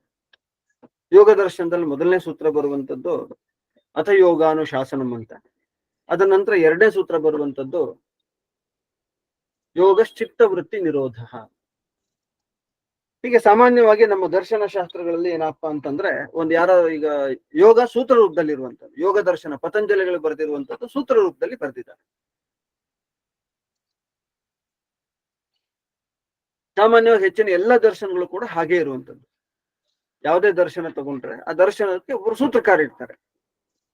6 ದರ್ಶನಗಳನ್ನ ಮುಖ್ಯವಾಗಿ ನಾವೇನ್ ಮಾಡ್ತೀವಿ ಅಂತಂದ್ರೆ ಆಸ್ತಿಕ ದರ್ಶನಗಳು ಅಂತ ತಗೊಳ್ತೀವಿ, ಷಡ್ ದರ್ಶನಗಳು ಅಂತ ನಾವು ಹೇಳ್ತೀವಿ. ಸಾಂಖ್ಯ, ಯೋಗ, ನ್ಯಾಯ, ವೈಶೇಷಿಕ, ಪೂರ್ವ ಮೀಮಾಂಸ, ಉತ್ತರ ಮೀಮಾಂಸ ಅಂತ ಈ 6 ದರ್ಶನಗಳಿಗೂ ಕೂಡ ಸೂತ್ರಗಳಿದ್ದಾವೆ. ಸಾಂಖ್ಯವನ್ನು ಬರೆದಂತವ್ರು ಕಪಿಲರು, ಯೋಗವನ್ನು ಬರೆದಂತವ್ರು, ಯೋಗ ದರ್ಶನ ಬರೆದಂತವ್ರು ಪತಂಜಲಿಗಳು, ಹಾಗೆ ನ್ಯಾಯ ದರ್ಶನ ಬರೆದಂತವ್ರು ಗೌತಮರು, ವೈಶೇಷಿಕ ದರ್ಶನ ಬರೆದಂತವ್ರು ಕಣಾದರು, ಹಾಗೆ ಪೂರ್ವ ಮೀಮಾಂಸಾ ದರ್ಶನ ಬರೆದಂತವ್ರು ಜೈಮಿನಿಗಳು, ಉತ್ತರ ಮೀಮಾಂಸಾ ದರ್ಶನ ಬರೆದಂತವ್ರು ವ್ಯಾಸರು. ಹೀಗೆ ಎಲ್ಲಕ್ಕೂ ಕೂಡ ಸೂತ್ರಗಳಿದ್ದಾವೆ. ಆ ಸೂತ್ರಗಳಿಗೆ ಏನ್ ಮಾಡ್ತಾರೆ ಅಂತಂದ್ರೆ, ಆ ಸೂತ್ರವನ್ನು ಅರ್ಥ ಮಾಡ್ಕೊಳ್ಬೇಕಾದ್ರೆ ಅದಕ್ಕೆ ಭಾಷ್ಯ ಅಂತ ಇರುತ್ತೆ. ಸೂತ್ರಕ್ಕೆ ಒಂದು ಭಾಷ್ಯ ಅಂತ ಇರುತ್ತೆ. ಆ ಭಾಷ್ಯದಲ್ಲಿ ಆ ಸೂತ್ರಕಾರರು ಯಾವ ಹಿನ್ನೆಲೆಯಲ್ಲಿ ಈ ಪದವನ್ನು ಬಳಸಿದ್ದಾರೆ, ಯಾಕೆ ಸೂತ್ರವನ್ನು ಬರೆದಿದ್ದಾರೆ ಅನ್ನೋದನ್ನೆಲ್ಲ ಏನ್ ಕೊಡ್ತಾರೆ.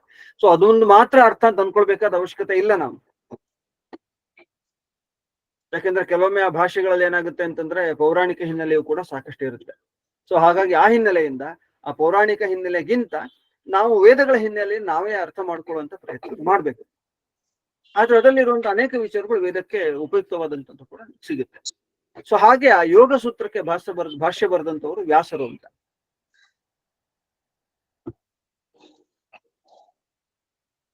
ಆ ವ್ಯಾಸ ಭಾಷ್ಯದಲ್ಲಿ ನಮ್ಗೆ ನಾವು ಯಾವ ಸ್ಥಿತಿಯಲ್ಲಿ ನಿಂತ್ಕೊಂಡು, ಯಾವ ಹಂತದಲ್ಲಿ ನಿಂತ್ಕೊಂಡು ಏನ್ ಮಾಡ್ತೀವಿ ಅಂತಂದ್ರೆ ವ್ಯವಹಾರ ಮಾಡ್ತೀವಿ ಅನ್ನೋದನ್ನ 5 ಹಂತದಲ್ಲಿ ನಮ್ಗೇನ್ ಮಾಡಿದ್ದಾರೆ, ತೋರಿಸ್ಕೊಟ್ಟಿದ್ದಾರೆ. ನಾವು ಯಾವ ಸ್ಥಿತಿ, ಅದಕ್ಕೆ ಚಿತ್ತ ಭೂಮಿ ಅಂತ ಕರೀತಾರೆ. ಚಿತ್ತ ಭೂಮಿ, ಭೂಮಿ ಅಂತಂದ್ರೆ ನಾವು ನಿಂತ್ಕೊಂಡಿರುವಂತ ಜಾಗ. ಚಿತ್ತ, ಯಾವ ಚಿತ್ತ ಅಂತಂದ್ರೆ ನಮ್ಮ ಮನಸ್ಸು ಅಂತ ಅರ್ಥ. ಮನಸ್ಸನ್ನ ಯಾವ ಹಂತದಲ್ಲಿ ನಿಲ್ಸ್ಕೊಂಡು ನಾವು ವ್ಯವಹಾರ ಮಾಡ್ತಿದೀವಿ, ಅಂತಹ ನಿಂತ್ಕೊಳ್ಳುವಂತ ಜಾಗ. ನಾವೆಲ್ಲೊಂದ್ ಕಡೆ ಯಾವ್ದೋ ಒಂಥರ ಯೋಚನೆ ಮಾಡಿ, ಯಾವ್ದೋ ಒಂಥರ ನಿಶ್ಚಯ ಮಾಡ್ಕೊಂಡು ಏನ್ ಮಾಡ್ತೀವಿ ಅಂತಂದ್ರೆ ಒಂದಷ್ಟು ವ್ಯವಹಾರಗಳನ್ನ ಮಾಡ್ತೀವಿ. ಅದು ಚಿತ್ತ ಭೂಮಿ ಅಂತ ಕರ್ಸ್ಕೊಳ್ಳುತ್ತೆ. ಹೇಳಿ ನಾರಾಯಣ ಅವ್ರ ಏನೋ ಪ್ರಶ್ನೆ ಕೇಳ್ಬೇಕು ಅಂತ ಹೇಳಿ. ಸರಿ, ಆಯ್ತು, ಸಂತೋಷ. ಚಿತ್ತ ಭೂಮಿ ಅಂತ ನಾವು ಕರಿತೀವಿ. ಏನಿದು ಚಿತ್ತ ಭೂಮಿ ಅಂತಂದ್ರೆ, ನಾವು ಯಾವ ಮನಸ್ಥಿತಿಯಲ್ಲಿ ನಿಂತ್ಕೊಂಡು ನಾವು ವ್ಯವಹಾರ ಮಾಡ್ತಿದೀವಿ ಅಂತ ನಾವು ಅರ್ಥ ಮಾಡ್ಕೊಂಡು, ನಮ್ಮ ಮನಸ್ಥಿತಿಯನ್ನು ಅರ್ಥ ಮಾಡ್ಕೊಂಡು ಅದಕ್ಕೆ ಚಿತ್ತ ಭೂಮಿ, ಆ ಮನಸ್ಥಿತಿಗೆ ನಾವು ಚಿತ್ತ ಭೂಮಿ ಅಂತ ಕರಿತೀವಿ. ಆ ಮನಸ್ಥಿತಿ ನಾವು ಯಾವತ್ತೂ ಅಷ್ಟೇ, ಯಾವುದೇ ಒಂದು ವ್ಯವಹಾರ ಮಾಡ್ಬೇಕಾದ್ರೂ ಕೂಡ, ಯಾವುದೇ ಒಂದು ನಾವು ಕೆಲಸ ನಡೆಸಬೇಕಾದ್ರೂ ಕೂಡ, ಯಾವುದೋ ಒಂದು ಮನಸ್ಥಿತಿ, ಯಾವುದೋ ಒಂದು ಚಿಂತನೆ ಅದ್ರಲ್ಲಿ ನಿಂತ್ಕೊಂಡೇ ನಾವು ವ್ಯವಹಾರ ಮಾಡ್ತಿರ್ತೀವಿ.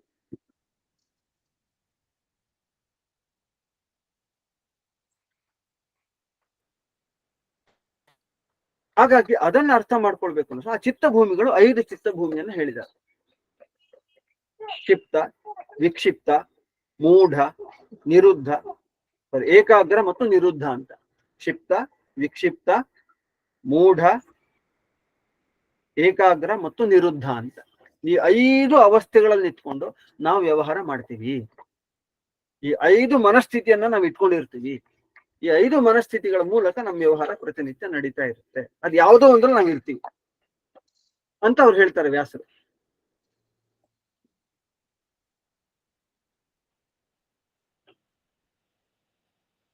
ಹಾಗಾದ್ರೆ ಯಾವ ತರ ಕ್ಷಿಪ್ತ ಅಂದ್ರೆ ಏನು? ಒಂದೊಂದೇ ಅರ್ಥ ಮಾಡ್ಕೊಳ್ತಾ ಹೋಗಿ, ಬಿಡಿಸ್ಕೊಂಡು ಅರ್ಥ ಮಾಡ್ಕೊಳ್ತಾ ಹೋಗಿ.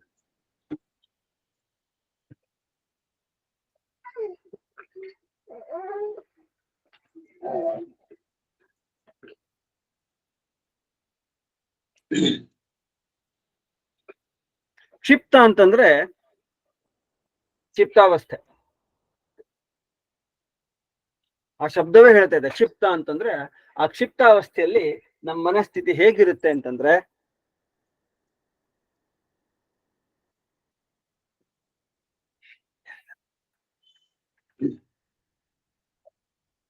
ಕ್ಷಿಪ್ತಾವಸ್ಥೆಯಲ್ಲಿ ನಮ್ಮ ಮನಸ್ಥಿತಿ ಹೇಗಿರುತ್ತೆ ಅಂತಂದ್ರೆ ಪೂರ್ತಿ ರಜೋಗುಣ. ಏನು ರಜೋಗುಣದ ಕೆಲಸ ಅಂತಂದ್ರೆ, ಈ ರಜೋಗುಣ ನಿಮ್ಮನ್ನ ಏನ್ ಮಾಡುತ್ತೆ ಅಂತಂದ್ರೆ ಆಸೆಗಳ ಪಾಶಕ್ಕೆ ನಮ್ಮನ್ನು ಒಂದಾದ್ಮೇಲೆ ಒಂದು ಆಸೆ, ಒಂದಾದ್ಮೇಲೆ ಒಂದು ಆಸೆ,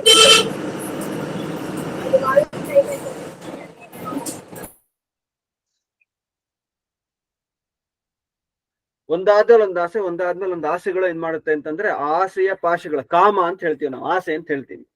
ಆ ಆಸೆಗಳನ್ನ ಹೆಚ್ಚಿಸಿ ನಮ್ಮನ್ನು ನಿರಂತರವಾಗಿ ಏನ್ ಮಾಡ್ತಾ ಹೋಗುತ್ತೆ, ಒಂದಷ್ಟು ಚಟುವಟಿಕೆಯಲ್ಲಿ, ಒಂದಷ್ಟು ಕೆಲಸದಲ್ಲಿ ತೊಡಗಿಸುವಂತ ಕೆಲಸ ಮಾಡೋದು ರಜೋಗುಣ ಅಂತ ಕರಿತೀವಿ. ಕ್ಷಿಪ್ತಾವಸ್ಥೆ ಅಂದ್ರೆ ಆತರದ ಅವಸ್ಥೆ. ನಾವು ಏನೋ ಒಂದು ಆಸೆ ಇಟ್ಕೊಳ್ತೀವಿ, ಯಾವ್ದೋ ಒಂದು ಆಸೆ ಇಟ್ಕೊಂಡು ಆಸೆ ಸಲುವಾಗಿ ಏನ್ ಮಾಡ್ತಾ ಇರ್ತೀವಿ, ನಿರಂತರವಾಗಿ ಪ್ರಯತ್ನ ಮಾಡ್ತಾ ಇರ್ತೀವಿ. ಪದ್ಮನಾಭ ಅವ್ರು ಏನೋ ಹೇಳ್ಕೊಟ್ರಿ?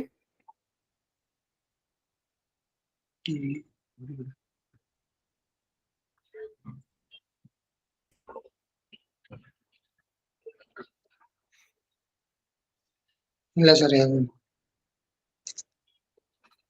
ನೀವ್ ಹೇಳೋದ್ ಕೇಳಿಸ್ತಿಲ್ಲ. ಆಯ್ತು, ಸಂತೋಷ. ಸೊ ಹೀಗೆ ಇಲ್ಲಿ ಆ ಕ್ಷಿಪ್ತಾವಸ್ಥೆಯಲ್ಲಿ ಏನಪ್ಪಾ ಅಂತಂದ್ರೆ ರಜೋಗುಣ ಇರುತ್ತೆ. ಆ ರಜೋಗುಣಕ್ಕೆ ಅದು ನಮ್ಮನ್ನು ಯಾವತ್ತೂ ಆಸೆಗಳಲ್ಲಿ ಬಂಧಿಸ್ತಾ ಇರುತ್ತೆ. ಆಸೆಗಳಿಗೆ ಒಂದಾದ್ಮೇಲೆ ಒಂದು ಆಸೆ, ಒಂದಾದ್ಮೇಲೆ ಒಂದು ಆಸೆ, ಅದು ಮತ್ತೆ ತಗೋಬೇಕು, ಮಾಡ್ಬೇಕು ಅನ್ನುವಂತ ಒಂದು ಅವಸ್ಥೆಗೆ ನಮ್ಮನ್ನ ಕರ್ಕೊಂಡು ಹೋಗ್ತಾ ಇರುತ್ತೆ.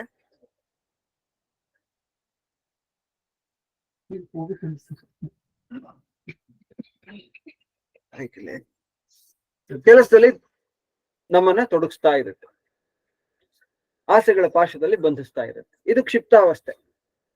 ಚಂಚಲ ಮನಸ್ಸು, ಚಂಚಲವಾಗಿರುತ್ತೆ, ಒಂದ್ ಕಡೆ ನಿಂತ್ಕೊಳ್ಳೋದಿಲ್ಲ. ಒಂದಾದ್ಮೇಲೆ ಒಂದು ಇದಾರ್ಥ ಆದ್ರೆ ಅದು ಅದಾರ್ಥ ಅದು ಮತ್ತೆ ಹಾಗೆ ಮಾಡ್ತಾ ಇರುತ್ತೆ.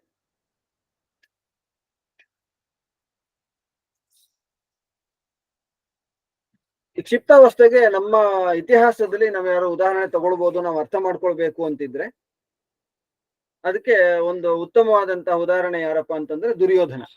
ಅವನು ಕ್ಷಿಪ್ತಾವಸ್ಥೆಯಲ್ಲಿ ಇದ್ದವನು. ಅವನಿಗೆ ಅದಾದ್ಮೇಲೆ ಇದ್ಬೇಕು, ಇದಾದ ಎಲ್ಲ ನನಗೆ ಬೇಕು, ಲೋಭದ ಅವಸ್ಥೆ ಅದೊಂದು. ನನಗೆ ಇರ್ಬೇಕು ಅಂತ ಅಂತಹ ಒಂದು ಅವಸ್ಥೆ ಇದೆಯಲ್ಲ, ಅದು ದುರ್ಯೋಧನನ ಅವಸ್ಥೆ ಇದೆಯಲ್ಲ. ಆ ಆಸೆಗಳಲ್ಲಿ ತನ್ನಂತಾನು ಅದ್ರೊಳಗಡೆ ಸಿಕ್ಕಾಕೊಂಡು ಇದರಲ್ಲಿ ಒದ್ದಾಡುವಂತ ಸ್ಥಿತಿ ಇದೆಯಲ್ಲ, ಅದು ಕ್ಷಿಪ್ತಾವಸ್ಥೆ ಅಂತ ನಾವು ಕರಿತೀವಿ.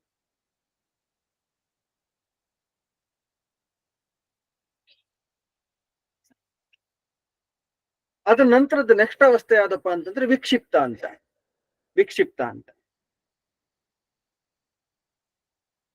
ಈ ವಿಕ್ಷಿಪ್ತಾವಸ್ಥೆ ಇದೆಯಲ್ಲ, ಆ ವಿಕ್ಷಿಪ್ತಾವಸ್ಥೆಯಲ್ಲಿ ಇದಕ್ಕೆ ಉತ್ತಮವಾದಂತಹ ಉದಾಹರಣೆ, ಅವನು ಕ್ಷಿಪ್ತನೆ, ಅವನು ಕೂಡ ಚಂಚಲನೆ.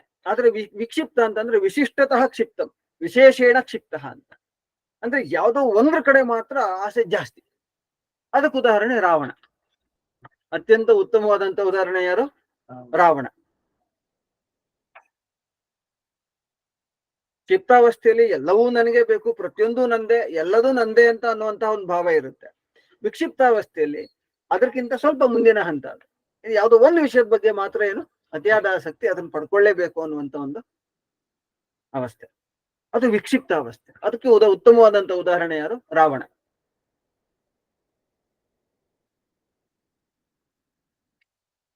ಹಾಗಾಗಿ ದುರ್ಯೋಧನ ಹೇಳ್ತಾನೆ ಕ್ಷಿಪ್ತಾವಸ್ಥೆಯಲ್ಲಿ ಇದ್ದಂತ, ಅವನಿಗೆ ತಪ್ಪು ಸರಿಯಾದ ಗೊತ್ತಿರ್ಲಿಲ್ಲ ಅಂದ್ರೆ ಗೊತ್ತಿದ್ದು, ಜಾನಾಮಿ ಧರ್ಮಂ ನಚಮೇ ಪ್ರವೃತ್ತಿ, ಜಾನಾಮ್ಯ ಧರ್ಮಂ ನಚಮೇ ನಿವೃತ್ತಿ. ನನಗೆ ಯಾವ್ದು ಧರ್ಮ ಅಂತ ನನಗೆ ಗೊತ್ತು, ಯಾವ್ದು ಅಧರ್ಮ ಅಂತಾನು ಗೊತ್ತು, ಆದ್ರೆ ಧರ್ಮದಲ್ಲಿ ಪ್ರವೃತ್ತಿ ಇಲ್ಲ, ಅಧರ್ಮದಿಂದ ನಿವೃತ್ತಿ ಇಲ್ಲ. ಈ ಸ್ಥಿತಿಯಲ್ಲಿ ಒಂದು ಅಂತವ್ರು ಕ್ಷಿಪ್ತಾವಸ್ಥೆಯಲ್ಲಿರೋರು. ಸೊ ವಿಕ್ಷಿಪ್ತಾವಸ್ಥೆಯಲ್ಲಿರೋರು ಯಾವುದೋ ಒಂದು ವಿಷಯದ ಬಗ್ಗೆ ತುಂಬಾ ಏನೋ ಅವ್ರಿಗೆ ಅತಿಯಾದ ಆಸೆ ಇರುತ್ತೆ, ಮೋಹ ಇರುತ್ತೆ. ಸೊ ಹಾಗಾಗಿ ಅದನ್ನು ಪಡ್ಕೊಳ್ಳೋದೇ ಅವ್ರು ಏನ್ ಮಾಡೋದಿಲ್ಲ, ಅದಕ್ಕೆ ಏನ್ ಮಾಡೋಕ್ಕೂ ರೆಡಿ. ಇದು ಸ್ವಲ್ಪ ಮುಂದಿನ ಹಂತ ವಿಕ್ಷಿಪ್ತಾವಸ್ಥೆ. ಅವರು ಕೂಡ ರಜೋಗುಣದಿಂದ ಬದ್ಧರಾಗಿರ್ತಾರೆ. ಅದಾದ ನಂತರ ನೆಕ್ಸ್ಟ್ ಇರುವಂತದ್ದು ಮೂಢಾವಸ್ಥೆ ಅಂತ. ಇದು ಇನ್ನೊಂದರ ಅವಸ್ಥೆ. ಮೂಢ ಅನ್ನೋ ಶಬ್ದನೇ ಹೇಳ್ತಿದೆ, ಅಲ್ಲಿ ಏನು ತಿಳುವಳಿಕೆ ಇಲ್ಲ ಅಂತ. ಇಂತಹ ಅವಸ್ಥೆ ತಮೋಗುಣ ಭೂಯಿಷ್ಠವಾದಂತ ಅವಸ್ಥೆ. ತಮೋಗುಣ ನಮ್ಮನ್ನ ಏನ್ ಮಾಡುತ್ತೆ ಅಂತಂದ್ರೆ, ನಮ್ಮನ್ನ ಜ್ಞಾನವನ್ನ ಮುಚ್ಚಾಕುತ್ತೆ, ನಮ್ಮ ತಿಳುವಳಿಕೆಯನ್ನು ಮುಚ್ಚಾಕುತ್ತೆ, ನಾವು ತಪ್ಪು ಮಾಡೋ ಹಾಗೆ ಮಾಡುತ್ತೆ. ಇಲ್ಲ ಅಂತಂದ್ರೆ ಏನು ಮಾಡದೇ ಇರೋ ಹಾಗೆ ಆಲಸ್ಯದಲ್ಲಿ ನಿಂತೆಯಲ್ಲಿ ಕೂರ್ಸುತ್ತೆ. ಇದು ತಮೋಗುಣದ ಕೆಲಸ. ಆದ್ರೆ ಇದಕ್ಕೆ ಅತ್ಯಂತ ಒಳ್ಳೆ ಉದಾಹರಣೆ ಯಾರಪ್ಪ ಅಂತಂದ್ರೆ ಕುಂಭಕರ್ಣ. ಕುಂಭಕರ್ಣ ಏನು ತಮೋಗುಣದ ಒಂದು ಮೂರ್ತಿ, ಅವನು ಪ್ರತೀಕ. ಊಟ ಮಾಡು, ನಿದ್ದೆ ಮಾಡು, ಊಟ ಮಾಡು, ನಿದ್ದೆ ಮಾಡು.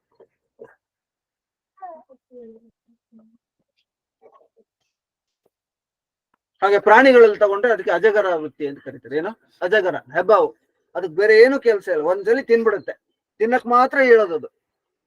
ಆಮೇಲೆ ಅದು ಮಲ್ಕೊಂಡೇ ಒಂದ್ ಕಡೆ ತಿಂದು ಮುಗಿದು ಒಂದ್ಸಲಿ ಅದನ್ನ ಮರಕ್ಕೆ ಹತ್ತು ಸುತ್ತ ಹಾಕೊಂಡು ಎಲಬೆಲ್ಲ ಪುಡಿ ಆಯ್ತು ಅಂತ ಆದ್ಮೇಲೆ ಒಂದ್ ಕಡೆ ಮಲ್ಕೊಂಡ್ಬಿಡುತ್ತೆ, ಮತ್ ಫುಲ್ ಎಲ್ಲ ಜೀರ್ಣ ಮಾಡ್ಕೊಂಡು ಬರುತ್ತೆ, ಆಮೇಲೆ ಎದ್ದೇಳುತ್ತೆ. ಅಲ್ಲಿ ತನಕ ಎದ್ದೇಳಲ್ಲ.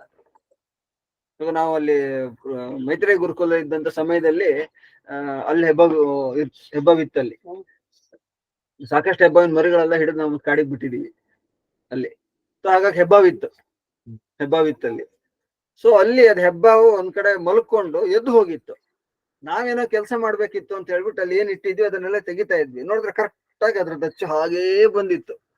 ಅಂದ್ರೆ ಅಷ್ಟುದ್ದ ಮತ್ತೆ ಅಷ್ಟು ದಪ್ಪ ಜಾಗ ಹಾಗೇ ಮಲ್ಕೊಂಡಿತ್ತು. ಅದು ಎಷ್ಟು ದಿವಸ ಮಲ್ಕೊಂಡಿತ್ತು ನಮಗೂ ಗೊತ್ತಿಲ್ಲ.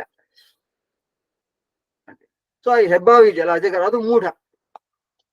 ತಮೋಗುಣವನ್ನ ಹೆಚ್ಚು. ತಮೋಗುಣದ ಪ್ರಭಾವ ಏನಪ್ಪಾ ಅಂತಂದ್ರೆ, ನಮ್ಮ 3 ಗುಣ ಇರುತ್ತೆ. ಆ ಗುಣಗಳ ಹಿನ್ನೆಲೆಯಲ್ಲೂ ಕೂಡ ನಮ್ಮನ್ನ ಅರ್ಥ ಮಾಡ್ಕೊಳ್ಬಹುದು. 3 ಗುಣಗಳಿರುತ್ತೆ, ಸತ್ವ ಮತ್ತು ರಜಸ್ ಮತ್ತು ತಮಸ್ಸು. ರಜೋಗುಣ ನಮ್ಮನ್ನು ಯಾವತ್ತು ಆಸೆ ಪಾಶಗಳಿಗೆ ಏನ್ ಮಾಡುತ್ತೆ, ಬಂಧಿಸುತ್ತೆ.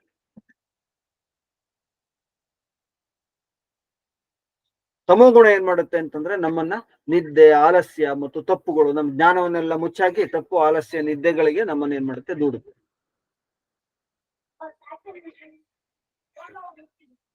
ಈ ಕ್ಷಿಪ್ತ, ವಿಕ್ಷಿಪ್ತ ಮತ್ತು ಮೂಢ ಅನ್ನುವಂಥವ್ರು ಈ 2 ಗುಣಗಳನ್ನ ಪ್ರಧಾನವಾಗಿ ಹೊಂದಿರ್ತಾರೆ, ರಜೋಗುಣ ಮತ್ತು ತಮೋಗುಣ.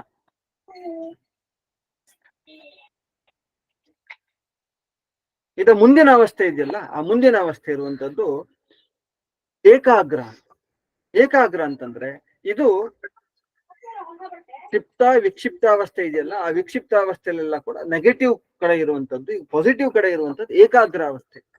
ಇಲ್ಲೂ ಕೂಡ ಏಕಾಗ್ರಾವಸ್ಥೆಯಲ್ಲಿ ಯಾವುದೋ ಒಂದು ವಿಷಯದಲ್ಲಿ ನಮ್ಮ ಮನಸ್ಸು ಪೂರ್ತಿ ತೊಡ್ಕೊಳ್ಳುತ್ತೆ, ಇಲ್ಲಿ ಜ್ಞಾನಪೂರ್ವಕವಾಗಿ ತೊಡ್ಕೊಳ್ಳುತ್ತೆ. ಕ್ಷಿಪ್ತ ಮತ್ತು ವಿಕ್ಷಿಪ್ತಾವಸ್ಥೆಯಲ್ಲಿ ಮತ್ತು ಮೂಢಾವಸ್ಥೆಯಲ್ಲಿ ತೊಡ್ಕೊಳ್ಳೋದೇ ಇಲ್ಲ. ಕ್ಷಿಪ್ತ ಮತ್ತು ವಿಕ್ಷಿಪ್ತಾವಸ್ಥೆಯಲ್ಲಿ ತೊಡ್ಕೊಳ್ತೀವಿ, ಆದ್ರೆ ಅಜ್ಞಾನದಿಂದ ತೊಡ್ಕೊಳ್ತೀವಿ. ಸರಿನೋ ತಪ್ಪು, ಹೋಗ್ತಾ ಇರೋ ಮಾರ್ಗ ಸರಿನೋ ತಪ್ಪು ಅಂತ ಯೋಚನೆ ಮಾಡೋದಿಲ್ಲ, ಆ ಒಂದು ಅವಸ್ಥೆಯಲ್ಲಿ ಇರ್ತೀವಿ. ಏಕಾಗ್ರ ಅವಸ್ಥೆಗೆ ಬರೋಷ್ಟೊತ್ತಿಗೆ ನಮ್ಮ ಮನಸ್ಸು ಏನಾಗುತ್ತೆ ಅಂತಂದ್ರೆ, ಯಾವ್ದು ಸರಿ ಯಾವ್ದು ತಪ್ಪು ಅಂತ ನಿರ್ಣಯ ಮಾಡುತ್ತೆ. ನಿರ್ಣಯ ಮಾಡ್ಕೊಂಡು ಇದರಲ್ಲೇ ನಾನು ಹೋಗ್ಬೇಕು ಅಂತ ಯಾವ್ದೋ ಒಂದು ಕಡೆ ಏನಾಗುತ್ತೆ, ನಮ್ಮ ಮನಸ್ಸನ್ನ ಪೂರ್ತಿ ನಾವು ನಿಲ್ಸಿ, ಅದಕ್ಕೆ ಏಕಾಗ್ರ ಅವಸ್ಥೆ ಅಂತ. ಅಲ್ಲಿ ನಾವು ಸಾಧನೆ ಮಾಡ್ಲಿಕ್ಕೆ ತೊಡ್ಕೊಳ್ಳಿ. ಆದ್ರೂ ಕೂಡ ಏಕಾಗ್ರ ಅವಸ್ಥೆಯಲ್ಲೂ ಕೂಡ ಏನಪ್ಪಾ ಅಂತಂದ್ರೆ, ಮಧ್ಯೆ ಮಧ್ಯೆ ಏನಿರುತ್ತೆ, ಅವಾಗ ಆ ಅವಸ್ಥೆಯಿಂದ ಸ್ವಲ್ಪ ಏನಾಗ್ತೀವಿ ನಾವು, ಆ ಏಕಾಗ್ರತೆಯಿಂದ ಒಂಚೂರು ವಿಚಿತ್ರರಾಗ್ತೀವಿ. ಅಲ್ಲಿ ಇನ್ನೂ ಕೂಡ ಏನಿದೆ, ರಜೋಗುಣದ ಪ್ರಭಾವ ಸ್ವಲ್ಪ ಸತ್ವಗುಣಕ್ಕೆ ಇದೆ.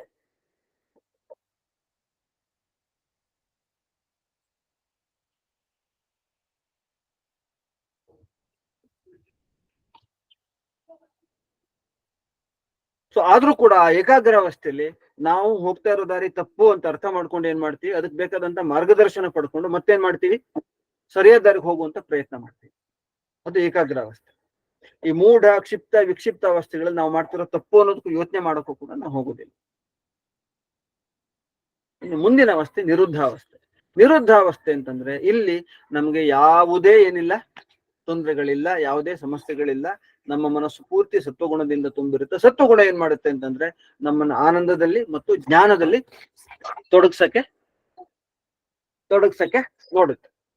ಅದಕ್ಕೆ ನಮ್ಗೆ ಶಕ್ತಿಯನ್ನ ತುಂಬುತ್ತೆ. ಸೊ ಎಲ್ಲಿ ಸತ್ವಗುಣ ಪ್ರಧಾನವಾಗಿದೆಯೋ ನಮ್ಮಲ್ಲಿ 3 ಗುಣ ಇರುತ್ತೆ.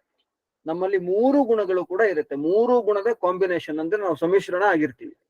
ಸತ್ವ, ರಜೋಗುಣ ಮತ್ತು ತಮೋಗುಣ 3 ಗುಣಗಳು ನಮ್ಮಲ್ಲಿ ಸೇರ್ಕೊಂಡಿರ್ತವೆ. ಬರೀ ಒಂದೇ ಗುಣ ಇರಲ್ಲ.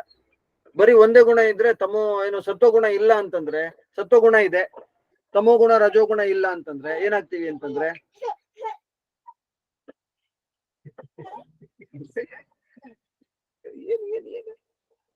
ತಮೋಗುಣ, ರಜೋಗುಣಗಳು ಇಲ್ಲ ಅಂತಂದ್ರೆ, ಸತ್ವಗುಣ ಮಾತ್ರ ಇದೆ ಅಂತಂದ್ರೆ ಬರೀ ಜ್ಞಾನ ಪಡ್ಕೊಳ್ತಾ ಇರ್ತೀವಿ ಹೊರತು ಬೇರೆಯವ್ರಿಗೆ ಹಂಚೋ ಕೆಲಸಗಳು, ಮಾಡೋ ಕೆಲಸಗಳು ಯಾವ್ದನ್ನು ಮಾಡಕ್ ಹೋಗೋದಿಲ್ಲ.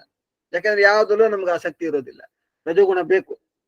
ಹಾಗಾಗಿ ರಜೋಗುಣ ನಮ್ಮನ್ನು ಪ್ರವೃತ್ತಿ ಉಂಟು ಮಾಡುತ್ತೆ, ಸತ್ವಗುಣ ನಮ್ಮನ್ನು ಜ್ಞಾನದ ಕಡೆ ಕರ್ಕೊಂಡು ಹೋಗುತ್ತೆ. ಆ 2 ಕಾಂಬಿನೇಷನ್ ಚೆನ್ನಾಗಿದ್ದಾಗ ಏನಾಗುತ್ತೆ, ನಾವು ಒಳ್ಳೆ ಮಾರ್ಗದಲ್ಲೂ ಇರ್ತೀವಿ, ಜೊತೆಗೆ ಏನ್ ತಿಳ್ಕೊತೀವಿ, ತಿಳ್ಕೊ ಪ್ರಯತ್ನ ಮಾಡ್ತೀವಿ, ಏನ್ ತಿಳ್ಕೊತೀವಿ ಅದನ್ನ 4 ಜನಕ್ಕೆ ಕೊಡುವಂತ ಪ್ರಯತ್ನ ಮಾಡ್ತೀವಿ. ಎಲ್ಲೋ ನಾನು ಕೇಳಿದ್ದ ಒಂದು ಮಾತಿತ್ತು, ಏನಪ್ಪಾ ಅಂತಂದ್ರೆ ಇವತ್ ಸಮಾಜ ಹಾಳಾಗ್ತಿರೋಕೆ ಕೆಟ್ಟರೋರು ಜಾಸ್ತಿ ಆಗ್ತಿರೋದಲ್ಲ, ಯಾರೋ ಒಳ್ಳೆಯವರು ನಿಷ್ಕ್ರಿಯತೆಯಿಂದ ಏನಾಗ್ತಾ ಇದೆ, ಸಮಾಜ ಇನ್ನೂ ಕೆಟ್ಟದಾಗ್ತಾ ಇದೆ ಅಂತ. ಸೊ ಒಳ್ಳೆಯವರಾದಂತವ್ರು ನಿಷ್ಕ್ರಿಯರಾಗಿರ್ಬಾರ್ದು. ಏನು ಒಳ್ಳೆತನ ಇದೆ 4 ಜನಕ್ಕೆ ಅದನ್ನ ಕಳಿಸುವಂತ, ಅದನ್ನ ಪ್ರಸಾರ ಮಾಡುವಂತ ಕೆಲಸ ಮಾಡ್ಬೇಕು. ಅದ್ ಬೇಕು ಅಂತಂದ್ರೆ, ತಿಳಿದಿರುವಂತದ್ದು ಪ್ರಸಾರ ಆಗ್ಬೇಕು ಅಂತಂದ್ರೆ ಪ್ರವೃತ್ತಿ ಮಾಡುವಂತ ಒಂದು ಶಕ್ತಿ ನಮ್ಗೆ ಬೇಕಲ್ಲ. ಅದೇ ರಜೋಗುಣದ ಕೆಲಸ. ನಮ್ಮನ್ನ ಯಾವತ್ತು ಪ್ರವೃತ್ತಿಯನ್ನಾಗಿ ಮಾಡೋದು, ಆಕ್ಟಿವ್ ಅನ್ನಾಗಿ ಇಡೋದು. ನಮ್ಮ ಮಕ್ಕಳನ್ನ ನೋಡಿದಾಳು ಗೊತ್ತಾಗುತ್ತೆ, ಯಾರು ತುಂಬಾ ಹೈಪರ್ ಆಕ್ಟಿವ್ ಆಗಿದಾರೋ ಅವರಿಗೆ ರಜೋಗುಣ ಜಾಸ್ತಿ ಇದೆ ಅಂತ ಅರ್ಥ. ರಜೋಗುಣ ಜಾಸ್ತಿ ಇದೆ ಅಂತ ಅರ್ಥ. ಅದ್ರ ಜೊತೆ ಸ್ವಲ್ಪ ತಮೋಗುಣ, ಅಜ್ಞಾನ ಸೇರ್ಕೊಂಡ್ರೆ ಅಲ್ಲೇನಾಗುತ್ತೆ, ಡಿಸ್ಟ್ರಕ್ಟಿವ್ ಆಗ್ತಾರೆ. ಅದಕ್ಕೆ ನಾವು ಸತ್ವಗುಣ ತುಂಬ್ತಾ ಹೋದ್ರೆ ಆ ರಜೋಗುಣ ಎಲ್ಲಿ ಪ್ರವೃತ್ತಿ ಆಗುತ್ತೆ, ಒಳ್ಳೆ ಕಡೆ ಏನಾಗುತ್ತೆ, ಅದಕ್ಕೆ ಒಂದು ಸರಿಯಾದ ಮಾರ್ಗ ಸಿಗುತ್ತೆ, ದಿಕ್ ಸಿಗುತ್ತೆ. ಅವಾಗ ಏನಾಗುತ್ತೆ, ಅದು ಹೈಪರ್ ಆಕ್ಟಿವ್ ಆಗಿದ್ದವರು ಕೂಡ ಸರಿಯಾದ ಮಾರ್ಗದಲ್ಲಿ ಹೋಗ್ತಾರೆ. ಅಂತವ್ರು ಏನಾಗ್ತಾರೆ ಅಂತಂದ್ರೆ ಏನಾದ್ರು ಒಂದು ಒಳ್ಳೆ ಕೆಲಸ ಮಾಡ್ತಾರೆ.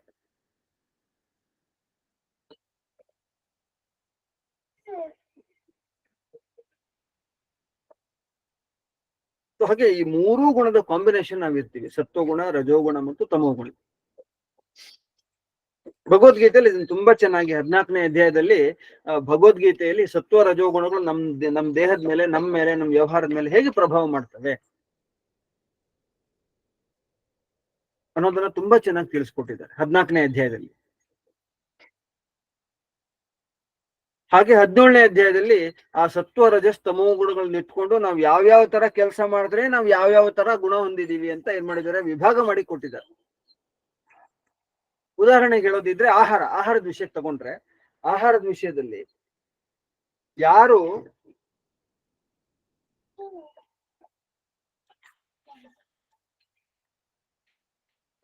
ಸತ್ವಗುಣವನ್ನ ಹೊಂದಿರ್ತಾರೋ, ಸತ್ವಗುಣವನ್ನ ಪ್ರಧಾನವಾಗಿ ಹೊಂದಿರ್ತಾರೋ ಅವ್ರು ಯಾವ ತರ ಆಹಾರ ತಗೋತಾರೆ ಅಂತಂದ್ರೆ,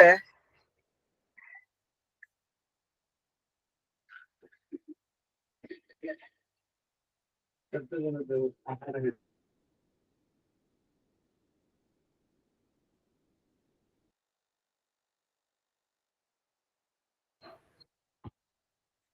17ನೇ ಅಧ್ಯಾಯದ 8ನೇ ಶ್ಲೋಕ, ಆಯುಸ್ಸತ್ವ ಬಲಾರೋಗ್ಯ ಸುಖ ಪ್ರೀತಿ ವಿವರ್ಧನಾಃ ರಸ್ಯಾಃ ಸ್ನಿಗ್ಧಾಃ ಸ್ಥಿರಾ ಹೃದಯಾಃ ಆಹಾರಾಃ ಸಾತ್ವಿಕ ಪ್ರಿಯಾಃ. ಸಾತ್ವಿಕವಾಗಿರುವಂತಹ ಸತ್ವಗುಣವನ್ನ ಯಾರು ಹೊಂದಿರ್ತಾರೋ ಅವರು ಯಾವ ತರ ಆಹಾರವನ್ನು ಇಷ್ಟಪಡ್ತಾರೆ ಅಂತಂದ್ರೆ, ರಸ್ಯ ಎಲ್ಲ ರಸ ಕೂಡಿರ್ಬೇಕಂತೆ. ರಸಗಳು 6 ರಸಗಳಿರುತ್ತೆ, ಸಿಹಿ, ಕಹಿ, ಉಪ್ಪು, ಹುಳಿ, ಒಗರು ಮತ್ತೆ ಖಾರ. ಈ 6 ತರ ರಸ ಇದೆ. ಈ 6 ರಸಗಳು ತುಂಬಿರುವಂತ ಊಟವನ್ನ ಏನ್ ಮಾಡ್ತಾರಂತೆ, ಅವರು ಬಯಸ್ತಾರಂತೆ. ಬರೀ ಯಾವ್ದೋ ಒಂದು ಬರೀ ಖಾರ ಮಾತ್ರ ಅಲ್ಲ, ಬರೀ ಹುಳಿ ಮಾತ್ರ ಅಲ್ಲ, ಎಲ್ಲ ರಸಗಳು ಹದವಾಗಿರ್ಬೇಕು, ಮಿತವಾಗಿರ್ಬೇಕು, ಹದವಾಗಿರ್ಬೇಕು. ಆ ತರ ಆಹಾರ ಸತ್ವಗುಣ ಉಳ್ಳವರಿಗೆ ಇಷ್ಟ ಆಗುತ್ತಂತೆ. ಆಮೇಲೆ ಸ್ನಿಗ್ಧ, ಅದ್ರಲ್ಲಿ ಏನಿರ್ಬೇಕು ಅಂತಂದ್ರೆ ಸ್ವಲ್ಪ ಎಣ್ಣೆ ಅಂಶನೋ ತುಪ್ಪದ ಅಂಶನೋ ಇರ್ಬೇಕು, ಬರೀ ಗಟ್ಟಿ ಫುಡ್ ಅಲ್ಲ. ಸ್ವಲ್ಪ ಏನಿರ್ಬೇಕು, ಸ್ನಿಗ್ಧವಾಗಿರ್ಬೇಕು. ಸ್ನೇಹದ ಅಂಶ, ಸ್ನೇಹ ಅಂತಂದ್ರೆ ಎಣ್ಣೆ ಮತ್ತು ಅಥವಾ ತುಪ್ಪ, ಇದರ ಜಿಡ್ಡಿನ ಅಂಶ ಅಂತ ಅರ್ಥ. ಆಮೇಲೆ ಸ್ಥಿರ, ಅದು ಸಾಕಷ್ಟು ಹೊತ್ತು ಏನಾಗಿರ್ಬೇಕು, ಆಹಾರ ನಮ್ಮ ಹೊಟ್ಟೆಲಿ ಇರ್ಬೇಕು. ಆಮೇಲೆ ಹೃದಯ, ನಮ್ಗೆ ಪ್ರಿಯವಾಗಿರ್ಬೇಕು, ನಮ್ಗೆ ಅದನ್ನ ನೋಡಿದ್ರೆ ತಿನ್ನೋಣ ಅಂತ ಅನಿಸ್ಬೇಕು, ಆ ತರದೊಂದು ಪ್ರಿಯವಾಗಿರುವಂತ ಆಹಾರ. ಈ ತರ ಆಹಾರಗಳು ಯಾರಿಗೆ ಇಷ್ಟ ಆಗುತ್ತೆ? ಸತ್ವಗುಣ ಉಳ್ಳಂತಹ ವ್ಯಕ್ತಿಗೆ ಇಷ್ಟ ಆಗುತ್ತೆ. ಅದೇ ರಜೋಗುಣ ಇರೋನಿಗೆ ಯಾವ ತರದ ಆಹಾರ ಇಷ್ಟ ಆಗುತ್ತೆ? ಇವತ್ತು ಈ ತರ ಆಹಾರ ತಗೊಂಡ್ರೆ ಏನಾಗುತ್ತೆ ಅಂತಂದ್ರೆ ಅದನ್ನು ಕೊಟ್ಟಿದ್ದಾರೆ ಇಲ್ಲಿ. ಆಯು, ಅದು ನಮ್ಮ ಆಯಸ್ಸನ್ನು ಹೆಚ್ಚುತ್ತೆ. ಸತ್ವ ಸಾತ್ವಿಕ ಆಹಾರ ಅಂತ ತಗೊಂಡ್ರೆ ಆಯಸ್ಸು, ಆಮೇಲೆ ಸತ್ವ ನಮ್ಮಲ್ಲಿ ಶಕ್ತಿಯನ್ನು ತುಂಬುತ್ತೆ, ಆಮೇಲೆ ನಮ್ಮ ಬಲವನ್ನು ಹೆಚ್ಚುತ್ತೆ, ಆಮೇಲೆ ಆರೋಗ್ಯವನ್ನು ಹೆಚ್ಚುತ್ತೆ. ಅದ್ರ ಮೂಲಕ ನಮ್ಮ ದೇಹದಲ್ಲಿ ಸುಖದ ಒಂದು ಅನುಭವ ಆಗುತ್ತೆ ಆಹಾರ ತಗೊಂಡ್ರೆ. ಈ ತರ ಸಾತ್ವಿಕ ಆಹಾರ ತಗೊಂಡಾಗ ಹೀಗಾಗುತ್ತೆ ಅಂತ ಹೇಳ್ತಾರೆ. ಅದಾದ್ಮೇಲೆ ರಜೋಗುಣ ಇರುವಂತವ್ರು ಯಾವ ತರ ಆಹಾರ ಇಷ್ಟಪಡ್ತಾರೆ ಅಂತಂದ್ರೆ ಕಟು. ಕಟು ಅಂದ್ರೆ ಖಾರ, ಆಮೇಲೆ ಆಮ್ಲ, ತುಂಬಾ ಹುಳಿ, ಆಮೇಲೆ ತುಂಬಾ ಉಪ್ಪು ಇರುವಂತದ್ದು, ಆಮೇಲೆ ಅತ್ಯುಷ್ಟ, ತುಂಬಾ ಬಿಸಿ ಇರುವಂತದ್ದು, ತುಂಬಾ ಬಿಸಿ ಬೇಕು ಅವ್ರಿಗೆ. ಆಮೇಲೆ ತೀಕ್ಷ್ಣ, ಅದು ಆಹಾರ ತಗೊಂಡ್ರೆ ಹೊಟ್ಟೆ ಎಲ್ಲ ಸುಡ್ಬೇಕು, ಆತರ ಅಷ್ಟು ತೀಕ್ಷ್ಣವಾಗಿರ್ಬೇಕು ಆಹಾರ.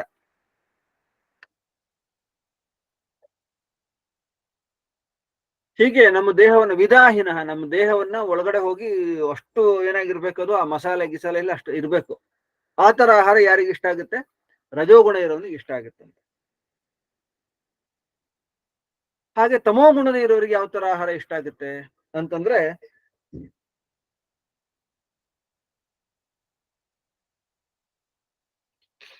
ಅದರಲ್ಲಿ ರಸವೇ ಇರೋದಿಲ್ಲ, ಯಾವ ರಸವೂ ಇರೋದಿಲ್ಲ ಆ ತರದ್ದು. ಮತ್ತೆ ತಂಗಳನ್ನ, ಯಾತಯಾಮಂ ಅಂದ್ರೆ ತಂಗಳನ್ನ, ಅಂದ್ರೆ ನಾವು ತೆಂಗಳ ಪೆಟ್ಟಿಗೆಯಲ್ಲಿ ಇಟ್ಕೊಂಡು ತಿಂತೀವಲ್ಲ ಅದು. ತಂಗಳನ್ನ, ಹಳಸೋಗಿರೋ ಅನ್ನ, ಎಂಜಲು ಮಾಡಿರೋ ಅನ್ನ, ಈ ತರದೆಲ್ಲ ಆಹಾರ ಯಾರಿಗೆ ಇಷ್ಟ ಆಗುತ್ತಂತೆ? ತಮೋಗುಣ ಇರೋನಿಗೆ ಇಷ್ಟ ಆಗುತ್ತಂತೆ. ಹೀಗೆ ಇದರ ಆಧಾರದಲ್ಲೂ ನಾವು ಯಾವ ತರ ಆಹಾರ ತಗೋತೀವಿ ಅನ್ನೋ ಆಧಾರದಲ್ಲೂ ನಾವು ಎಲ್ಲಿದ್ದೀವಿ ಅಂತ ಏನ್ ಮಾಡ್ಕೋಬಹುದು, ನಾವು ಅಳ್ಕೋಬಹುದು, ಪರೀಕ್ಷೆ ಮಾಡ್ಕೋಬಹುದು. ಹೀಗೆ ನಮ್ಮನ್ನ ನಾವು ಪರೀಕ್ಷೆ ಮಾಡ್ಕೊಂಡು ನಾವು ಎಲ್ಲಿದ್ದೀವಿ, ಯಾವ ಸ್ಥಿತಿಯಲ್ಲಿ ಇದ್ದೀವಿ, ನಮ್ಮಲ್ಲಿ ಸತ್ವಗುಣ, ರಜೋಗುಣ, ತಮೋಗುಣ, 3 ಗುಣಗಳಲ್ಲಿ ಯಾವ ಗುಣ ನಮ್ಮಲ್ಲಿ ಪ್ರಧಾನವಾಗಿದೆ? ನಾನು ಜ್ಞಾನದ ಕಡೆ ಹೆಚ್ಚು ಒಲವುಳ್ಳವನಾಗಿದ್ದೀನ, ಅಥವಾ ನನ್ನ ಪ್ರವೃತ್ತಿಯೆಲ್ಲ ಯಾವ್ದೋ ಒಂದಷ್ಟು ಆಸೆಗಳನ್ನು ಪೂರೈಸುಗಳ ಕಡೆ ಇದೆಯಾ, ಅಥವಾ ಏನು ಮಾಡದೆ ಆರಾಮಾಗಿ ಕೂತಿರ್ತೀನ? ನಾನು ತಿಳ್ಕೊಳ್ತೀನಿ, ಏನ್ ತಿಳ್ಕೊಂಡಿದ್ದೀನಿ ಅದನ್ನ ಮಾಡುವಂತ ಪ್ರಯತ್ನ ಮಾಡ್ತೀನಿ ಅಂದ್ರೆ ಸತ್ವಗುಣ ರಜೋಗುಣ ಎರಡೂ ನನ್ನಲ್ಲಿ ಏನಾಗಿದೆ, ಇದೆ.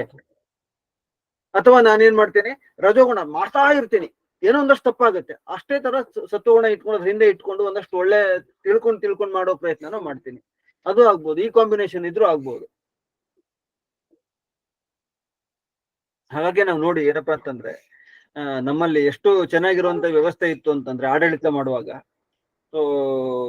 ರಾಜ ಇದ್ರು ಕೂಡ ಆ ರಾಜನಿಗೆ ಒಬ್ರು ಏನಾಡ್ತಾ ಇದ್ರು, ಆಚಾರ್ಯ ಅಂತ ಇರ್ತಾ ಇದ್ರು, ಕುಲಾಚಾರ್ಯ, ಕುಲ ಗುರುಗಳು ಅಂತ ಇರ್ತಾ ಇದ್ರು. ಯಾಕೆ ಅಂತಂದ್ರೆ ಏನೇ ವ್ಯಕ್ತಿ ಇದ್ರು ಕೂಡ ಏನೋ, ಯಾವುದೇ ವ್ಯಕ್ತಿ ಎಷ್ಟೇ ಚೆನ್ನಾಗಿದೆ, ಏನೇ ತಿಳ್ಕೊಂಡಿದ್ರು ಕೂಡ ಯಾವ್ದೋ ಒಂದು ಹಂತದಲ್ಲಿ ಮನುಷ್ಯ ಏನಾಗುತ್ತೆ, ಒಂದಷ್ಟು ವೀಕ್ ಆಗುತ್ತೆ, ತಪ್ಪಾಗುವಂತ ಚಾನ್ಸಸ್ ಇರುತ್ತೆ. ಸೊ ಹಾಗಾಗಿ ಅದನ್ನ ತಿದ್ದುಕೊಂಡು ನಾವು ಮುಂದೆ ಹೋಗ್ಬೇಕು ಅಂತಂದಾಗ ಏನ್ ಮಾಡ್ಬೇಕು, ಯಾವ್ದೊಂದು ಗುರುವಿನ ಸಲಹೆ, ಮಾರ್ಗದರ್ಶನ ಬೇಕೇ ಬೇಕು, ತಿಳ್ಕೊಂಡಂತ ಮಾರ್ಗದರ್ಶನ ಬೇಕೇ ಬೇಕು. ಆ ಸತ್ವಗುಣದ ಯಾರು ಪರಾಕಾಷ್ಠೆ ತಲುಪಿದಾರೋ, ಜ್ಞಾನವನ್ನು ಅಷ್ಟು ಚೆನ್ನಾಗಿ ತಿಳ್ಕೊಂಡಿದಾರೋ, ತಿಳುವಳಿಕೆಯ ಒಂದು ಮಾರ್ಗದರ್ಶನ ಬೇಕೇ ಬೇಕಾಗುತ್ತೆ. ಸೊ ಹಾಗಾಗಿ ಅವ್ರನ್ನ ಇಟ್ಕೊಂಡಿರೋರು. ಸೊ ರಾಮ ತಿಳ್ಕೊಂಡಿದ್ರು ಕೂಡ ವಸಿಷ್ಠರನ್ನ ಗುರುವಾಗಿ ಇಟ್ಕೊಂಡಿದ್ದ. ಹೌದು, ಕೃಷ್ಣ ತಿಳ್ಕೊಂಡಿದ್ರು ಕೂಡ ಸಂದೀಪನಿಗಳನ್ನು ಗುರುಗಳಾಗಿ ಇಟ್ಕೊಂಡು ಅಲ್ಲಿ ಗುರುಕುಲದಲ್ಲಿ ಅಧ್ಯಯನ ಮಾಡಿದ. ಸಂದೀಪನಿ ಗುರುಕುಲದಲ್ಲಿ, ಆಶ್ರಮದಲ್ಲಿ ಅಧ್ಯಯನ ಮಾಡಿದ್ದು.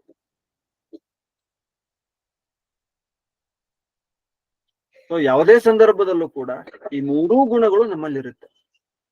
ನಾವು ಯಾವ ಕಾಂಬಿನೇಷನ್, ನಾವ್ ಎಲ್ಲಿದ್ದೀವಿ, ಯಾವ ಹಂತದಲ್ಲಿದ್ದೀವಿ, ಸೊ ನೋಡ್ಕೊಳಕ್ ಬೇರೆ ಬೇಕಾದಷ್ಟು ದಾರಿ ಇದೆ. ಮೊದಲು ಹೇಳಿದಂತ ಒಂದ್ ದಾರಿ, ಯತಮಾನ ಅವಸ್ಥೆ ಒಂದ್ ದಾರಿ, ಯತಮಾನ, ಆಮೇಲೆ ವ್ಯತಿರೇಕ, ಆಮೇಲೆ ಏಕೇಂದ್ರಿಯ ಮತ್ತು ವಶೀಕಾರ ಅಂತ ಈ ಒಂದು 4 ಹಂತಗಳಲ್ಲಿದ್ದೀವ. ಅಥವಾ ನಾವು ಕ್ಷಿಪ್ತ, ವಿಕ್ಷಿಪ್ತ, ಮೂಢ, ಏಕಾಗ್ರ, ನಿರುದ್ಧ, ಈ ಯಾವ ಹಂತದಲ್ಲಿದ್ದೀವಿ. ಅಥವಾ ಸತ್ವರಜಸ್ತಮೋ ಗುಣಗಳು ಯಾವ ಕಾಂಬಿನೇಷನ್ ನಾವು ಆಗಿದ್ದೀವಿ, ಈ ಕಾಂಬಿನೇಷನ್ ನಲ್ಲಿ ನಾನು ಯಾವ ತರ ಕಾಂಬಿನೇಷನ್ ಮಾಡ್ಕೊಂಡ್ರೆ ನಾನು ಇನ್ನು ಮುಂದಕ್ಕೆ ಹೋಗ್ಲಿಕ್ಕೆ ಅವಕಾಶ ಆಗುತ್ತೆ ನನಗೆ. ಹೀಗೆ ಹತ್ತಾರು ಮಾರ್ಗಗಳು ನಮ್ಮನ್ನ ನಾವು ಅವಲೋಕನ ಮಾಡ್ಕೊಳ್ತಾ, ನಮ್ಮನ್ನ ನಾವು ತಿಳ್ಕೊಳ್ತಾ, ನಾವು ಇದ್ದ ಸ್ಥಿತಿಯಿಂದ, ಮಂತ್ರ ಏನ್ ಹೇಳುತ್ತೆ, ಉತ್ಕ್ರಾಮ ಅತಃ, ನೀನ್ ಯಾವ ಸ್ಥಿತಿಯಲ್ಲಿ ಇದೆಯೋ ಆ ಸ್ಥಿತಿಯಿಂದ ಎಲ್ಲಿಗೆ ಹೋಗು, ಮುಂದಕ್ಕೆ ಹೋಗು, ಅಲ್ಲೇ ನಿಂತ್ಕೋಬೇಡ. ಆಯ್ತು, ನಮ್ಗೆ ಒಂದೇ ಸಲ ತುಂಬಾ ಬೇರೆ ವ್ಯಕ್ತಿಗಳಿಟ್ಟಾಗೆ ದಾಪುಗಾಲಿ ಇಟ್ಕೊಂಡು ಮುಂದೆ ಹೋಗ್ಲಿಕ್ಕೆ ಆಗದೆ ಇರ್ಬೋದು, ಆದ್ರೆ ಇರುವೆ ತರ ಹೆಜ್ಜೆ ಇಡ್ತಾ ಇರ್ಬೇಕು. ಏನಾಗ್ಬಾರ್ದು, ಸಂಸ್ಕೃತದಲ್ಲಿ ಒಂದು ಶ್ಲೋಕ ಇದೆ, ಏನಪ್ಪಾ ಅಂತಂದ್ರೆ, ಗಚ್ಚತ್ ಪಿಪೀಲಕೋ ಯಾತಿ ಯೋಜನಾನಾಂ ಶತಾನ್ಯಪಿ ಅಗಚ್ಚನ್ ವೈನತೇಯೋಪಿ ಪದಮೇಕಂ ನಗಚ್ಚತಿ ಅಂತ ಒಂದು ಸುಭಾಷಿತ. ಇದೇನ್ ಹೇಳುತ್ತೆ ಅಂತಂದ್ರೆ, ಪಿಪೀಲಕ ಅಂತಂದ್ರೆ ಏನು, ಇರುವೆ. ಪಿಪೀಲಕ, ಅದು ಇರುವೆ ಏನ್ ಮಾಡುತ್ತೆ ಅಂತಂದ್ರೆ ಹೋಗ್ತಾ ಇರುತ್ತೆ, ಪ್ರಯಾಣ ಮಾಡ್ತಾ ಇರುತ್ತೆ, ಅದ್ರ ಆಹಾರ ಹುಡ್ಕೊಂಡು ಹೋಗ್ತಾ ಚಟುವಟಿಕೆಯಿಂದ ಏನೋ ಮಾಡ್ತಾನೆ ಇರುತ್ತೆ. ಹಾಗೆ ಹೋಗ್ತಾ ಇರುವಂತ ಇರುವೆ 100 ಯೋಜನ ಹೋಗ್ಬೋದಂತೆ, 100 ಯೋಜನ ಹೋಗ್ಬೋದಂತೆ ಅಂತ ಆ ಶ್ಲೋಕದಲ್ಲಿ ಹೇಳ್ತಿರೋದು. 100 ಯೋಜನ ಹೋಗ್ಬೋದಂತೆ. ಅದಕ್ಕಿರೋ ಸಾಮರ್ಥ್ಯ ಅಷ್ಟೇ, ಸ್ವಲ್ಪ ಇಷ್ಟೇ ಚಿಕ್ಕದಿರೋದು, ನಿಧಾನಕ್ಕೆ ಹೋಗೋದು. ಅದ್ರ ಪ್ರಯತ್ನ ಮಾಡ್ತಾ ಇದ್ರೆ ಹೋಗ್ಬೋದು ಅದು. ಆದ್ರೆ ವೈನತೆಯ ಇದ್ದಾನೆ, ವೈನತೆಯ ಅಂದ್ರೆ ಗರುಡ, ವೈನತೆಯ ಅಂದ್ರೆ ಗರುಡ, ವಿನುತೆಯ ಮಗ ಅನ್ನೋ ಅರ್ಥದಲ್ಲಿ ವೈನತೆಯ ಅಂತ ಹೆಸರಿಟ್ಟಿದ್ದಾರೆ. ವೈನತೆ ಗರುಡ. ಆ ಗರುಡ ಅವನಿಗೆ ಹಾರಿದ್ರೆ ಒಂದೇ ಸಲ 100 ಯೋಜನೆ ಆರಾಮಾಗಿ ಹಾರ್ಕೊಂಡು ಹೋಗ್ಬಿಡ್ಬೋದು. ಆದ್ರೆ ಮರದ ಮೇಲೆ ಕೂತ್ಕೊಂಡು ಅಯ್ಯೋ ಸಾಕಪ್ಪ ಹಾರದ್ ಯಾಕೆ ಅಂತ ಅನ್ಕೊಂಡಿದ್ರೆ, ಅಗಚ್ಚನ್ ವೈನತೆಯೋಪಿ, ಹಾರದೇ ಇರುವಂತಹ ಒಂದೇ ಕಡೆ ಕೂತ್ಕೊಂಡಿರುವಂತ ವೈನತೆಯ ಅಂದ್ರೆ ಗರುಡನು ಕೂಡ ಏನ್ ಮಾಡಕ್ಕಾಗಲ್ಲ. ಅಗಚ್ಚನ್ ವೈನತೆಯು ಪದಮೇಕಂ ನಗಚ್ಚಿ, ಒಂದ್ ಹೆಜ್ಜೆನು ಮುಂದೆ ಹೋಗಲ್ಲ, ಯಾಕೆಂದ್ರೆ ಕೂತ್ಕೊಂಡೇ ಇದ್ದಾನೆ. ಆದ್ರೆ ಪ್ರಯತ್ನ ಮಾಡ್ತಿರುವಂತ ಇರುವೆ 100 ಯೋಜನೆ ಬೇಕಾದ್ರೆ ಹೋಗ್ಬೋದು. ಅಂದ್ರೆ ತಾತ್ಪರ್ಯ ಎಷ್ಟೇ, ನಾವು ಯಾವತ್ತೂ ಏನಾಗಿರ್ಬೇಕು, ಪ್ರಯತ್ನಶೀಲರಾಗಿರ್ಬೇಕು. ಸೊ ಹಾಗಾಗಿ ಆ ವೇದ ಮಂತ್ರ ನಮ್ಗದನ್ನೇ ಹೇಳ್ತಿರೋದು, ಆ ಒಂದು ಉತ್ತೇಜನವನ್ನ, ಆ ಒಂದು ಪ್ರೇರಣೆಯನ್ನ ಕೊಡ್ತಾ ಇರೋದು. ಉತ್ಕ್ರಾಮ ಅತಃ, ನಿಂತಲ್ಲಿ ಇದ್ದಲ್ಲಿ ಇರ್ಬೇಡ, ನೀನು ಏನ್ ಮಾಡ್ತಾ ಇರು, ಉತ್ಕ್ರಾಮ, ಮುಂದಕ್ಕೆ ಹೋಗ್ತಾ ಇರು, ಪ್ರಯತ್ನ ಮಾಡ್ತಾ ಇರು, ನೀನು ಅರ್ಥ ಮಾಡ್ಕೋ. ಅರ್ಥ ಮಾಡ್ಕೊಳ್ತಾ ನೀನು ಒಂದು ಏನೋ, ನೀನ್ ಯಾವ ಸ್ಥಿತಿಯಲ್ಲಿ ಇದೆಯಾ, ಈಗ ಇದ್ದಲ್ಲಿಂದ ನೀನ್ ಮುಂದೆ ಹೋಗ್ಲಿಕ್ಕೆ ಏನ್ ಮಾಡ್ಬೇಕು ಅನ್ನೋದನ್ನ ಏನ್ ಮಾಡ್ತಾ ಇರು, ಯೋಚನೆ ಮಾಡ್ತಾ ಇರು, ಅರ್ಥ ಮಾಡ್ಕೊಳ್ತಾ ಇರು. ಅರ್ಥ ಮಾಡ್ಕೊಳ್ತಾ ಏನ್ ಮಾಡು, ಮುಂದಕ್ಕೆ ಹೋಗು, ಅಲ್ಲೇ ಇರ್ಬೇಡ ಅನ್ನೋ ಮಾರ್ಗದರ್ಶನವನ್ನ, ಅನ್ನುವಂತಹ ಪ್ರೇರಣೆಯನ್ನ ವೇದ ಮಂತ್ರ ನಮ್ಗೆ ಕೊಡುತ್ತೆ. ಆ ಹಿನ್ನೆಲೆಯಲ್ಲಿ, ಆ ವೇದ ಮಂತ್ರ ಹೇಳೋ ಹಿನ್ನೆಲೆಯಲ್ಲಿ ನಮ್ಮನ್ನ ಅರ್ಥ ಮಾಡ್ಕೊಳ್ಳೋದು ಹೇಗೆ, ನಾವ್ ಯಾವ ಸ್ಥಿತಿಯಲ್ಲಿ ಇದ್ದೀವಿ, ಯತಮಾನರಾಗಿದ್ದೀವ, ವ್ಯತಿರೇಕರಾಗಿದ್ದೀವ, ಏಕೇಂದ್ರಿಯರಾಗಿದ್ದೀವ, ವಶೀಕಾರರಾಗಿದ್ದೀವ, ಅಥವಾ ಕ್ಷಿಪ್ತ ವಿಕ್ಷಿಪ್ತ ಅವಸ್ಥೆಯಲ್ಲಿ ಇದೀವ, ಮೂಢಾವಸ್ಥೆಯಲ್ಲಿ ಇದೀವ, ಏಕಾಗ್ರಾವಸ್ಥೆಯಲ್ಲಿ ಇದೀವ ನಾವು, ಅಥವಾ ನಿರುದ್ಧಾವಸ್ಥೆ ಹೋಗಿದೀವ. ಅದ್ರ ಮೂಲಕ ನಾವು ಆ ಸ್ಥಿತಿಗೆ ಹೋಗಿ ನಮ್ಮ ಆತ್ಮೋನ್ನತಿಯನ್ನು ಹೆಚ್ಚಿನ ಪ್ರಖರವಾಗಿ ಮಾಡ್ಕೊಳಕ್ ನಾವು ಪ್ರಯತ್ನ ಮಾಡ್ಲಿಕ್ಕೆ ಆಗ್ತಾ ಇದೆಯಾ. ಹೀಗೆ ಈ ತರ ನಮ್ಮನ್ನ ನಾವು ಅರ್ಥ ಮಾಡ್ಕೊಳ್ತಾ ಹೋದಾಗ, ನಾವು ಯಾವ ಸ್ಥಿತಿಯಲ್ಲಿ ಇದೀವಿ, ಯಾವ ಹಂತದಲ್ಲಿ ನಿಂತ್ಕೊಂಡು ನಾವು ವ್ಯವಹಾರ ಮಾಡ್ತಿದೀವಿ ಅಂತ ನಮ್ಮನ್ನ ನಾವು ಅರ್ಥ ಮಾಡ್ಕೊಳ್ತಾ ಹೋದಾಗ ನಾವು ಮುಂದಕ್ಕೆ ಹೋಗ್ಲಿಕ್ಕೆ ಏನಾಗುತ್ತೆ, ನಮ್ಗೆ ಅನುಕೂಲ ಆಗುತ್ತೆ. ಇಲ್ಲ ಅಂತಂದ್ರೆ ನಾವ್ ಎಲ್ಲಿದೀವಿ ಅಂತಾನೆ ನಮ್ಗೆ ಗೊತ್ತಿಲ್ಲ, ಮುಂದಕ್ಕೆ ಹೋಗೋದು ಹೇಗೆ? ನಾವೆಲ್ಲಿದ್ದೀವಿ ಅಂತ ಗೊತ್ತಿದ್ರೆ, ಹೌದು, ಯಾವ್ದೇ ತರ ನಮ್ ದಾರಿಗೂ ಎಲ್ಲಿದ್ದೀವಿ ಅಂತ ಗೊತ್ತಿರ್ಬೇಕು. ನಾವು ಹೋಗ್ಬೇಕಾಗಿರೋದು ಕಾಶ್ಮೀರಕ್ಕೆ, ನಾನು ಎಲ್ಲಿದ್ದೀನಿ ಅಂತ ಗೊತ್ತಿಲ್ಲ, ಉಲ್ಟಾ ದಿಕ್ಕಲ್ಲಿ ಹೋಗ್ತಾ ಇದ್ದೀನಿ ಅಂದ್ರೆ ನಾವು ಕಾಶ್ಮೀರಕ್ಕೆ ಹೋಗಿ ತಲುಪಕ್ಕಾಗಲ್ಲ. ಉಲ್ಟಾ ದಿಕ್ಕಲ್ಲಿ ತುಂಬಾ ದೂರ ಹೋದ್ಮೇಲೆ ಮತ್ತೇನು, ತಿರ್ಗಾ ಬರ್ಬೇಕು ಅಂದ್ರೆ ಇನ್ನೂ ಕಷ್ಟ ಆಗುತ್ತೆ. ಉಲ್ಟಾ ದಿಕ್ಕಿಗೆ ಹೋದಷ್ಟು ಮತ್ತೆ ತಿರ್ಗಾ ಇಲ್ಲಿಗೆ ಬರ್ಬೇಕಲ್ಲ, ನಾವ್ ಇದ್ದಾಗಕ್ಕೆ ಬರ್ಬೇಕಲ್ಲ, ಅಷ್ಟು ಪ್ರಯತ್ನ ಏನು ಇನ್ನು ಹೆಚ್ಚಿನ ಬೇಕಾಗುತ್ತೆ. ಹಾಗಾಗಿ ನಾವ್ ಎಲ್ಲಿದ್ದೀವಿ, ಯಾವ ಸ್ಥಿತಿಯಲ್ಲಿ ಇದ್ದೀವಿ, ಯಾವ ಹಂತದಲ್ಲಿ ಇದ್ದೀವಿ ಅನ್ನೋದನ್ನ ಅರ್ಥ ಮಾಡ್ಕೊಳ್ಬೇಕು. ಅದನ್ನ ಅರ್ಥ ಮಾಡ್ಕೊಂಡು ಅಲ್ಲಿಂದ ಮುಂದಕ್ಕೆ ಹೋಗುವಂತ ಪ್ರಯತ್ನವನ್ನ ನಾವು ಮಾಡ್ಬೇಕು. ಅದಕ್ಕೆ ಬೇಕಾದಂತಹ ಮಾರ್ಗದರ್ಶನಗಳು ಬೇಕು. ಇದೇ ತರ ಇನ್ನೂ ಬೇಕಾದಷ್ಟು ಮಾರ್ಗಗಳಿದಾವೆ ನಮ್ಮನ್ನ ನಾವು ಅರ್ಥ ಮಾಡ್ಕೊಳಕ್ಕೆ. ನಾವ್ ಯಾವ ಸ್ಥಿತಿಯಲ್ಲಿ ಇದ್ದೀವಿ, ಎಲ್ಲಿದ್ದೀವಿ, ಯಾವ ಹಂತದಲ್ಲಿ ಇದ್ದೀವಿ ಅಂತ ಅರ್ಥ ಮಾಡ್ಕೊಳಕ್ ಬೇಕಾದಷ್ಟು ಮಾರ್ಗಗಳು ನಮ್ಗೆ ಸಿಗ್ತವೆ. ಅದ್ರಲ್ಲಿ 1-2-3 ಮಾರ್ಗವನ್ನ ನಾನು ಯೋಗಶಾಸ್ತ್ರದಿಂದ, ಭಗವದ್ಗೀತೆಯಿಂದ ತಗೊಂಡು ನಿಮ್ ಮುಂದೆ ಇಟ್ಟಿದ್ದೀನಿ.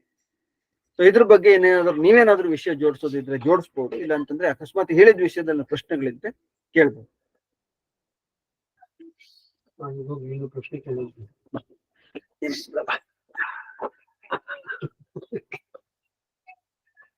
ರಟ್ಟಿ ಹೇಳಿವ್ರೆ, ಕೇಳಿ ಹೇಳಿ, ಅನ್ಮ್ಯೂಟ್ ಮಾಡ್ಕೊಂಡು ಹೇಳಿ ರಟ್ಟಿ ಹೇಳಿವ್ರೆ.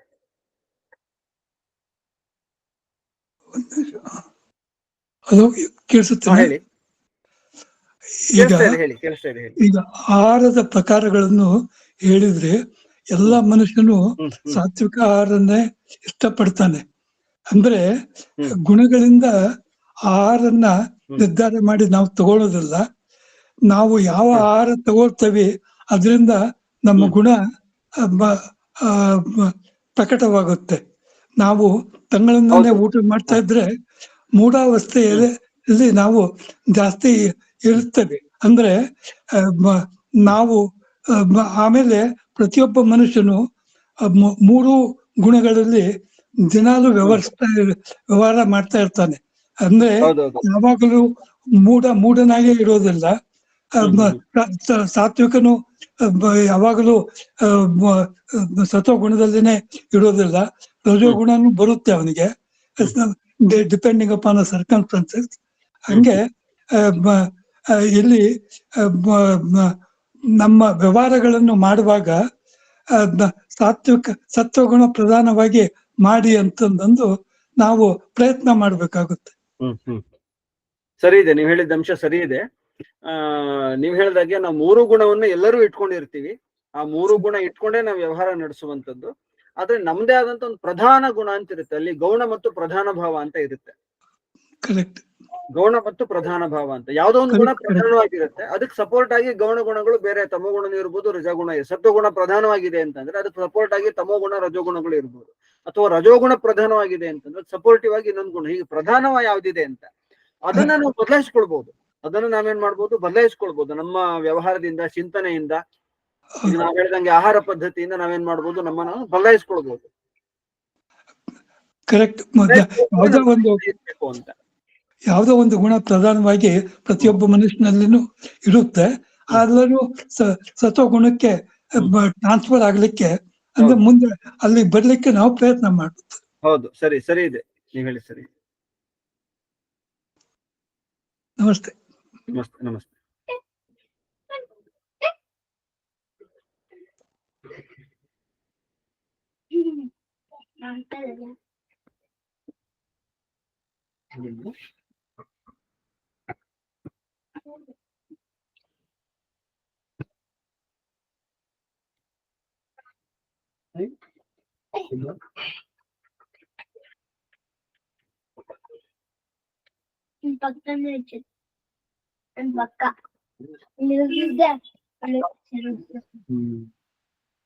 ಹೇಳಿ ರಟ್ಟೆಳ್ಳಿ ಅವ್ರೆ, ಹೇಳಿ.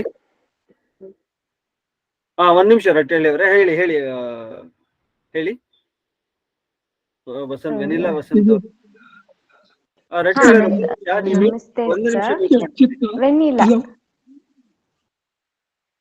ಹೇಳ ನಾನು ಅಲ್ಲ ಬೇರೆಯವ್ರು ಮಾತಾಡ್ತಿದ್ದಾರೆ, ಅದಾದ್ಮೇಲೆ ನೀವು ಹೇಳಿ.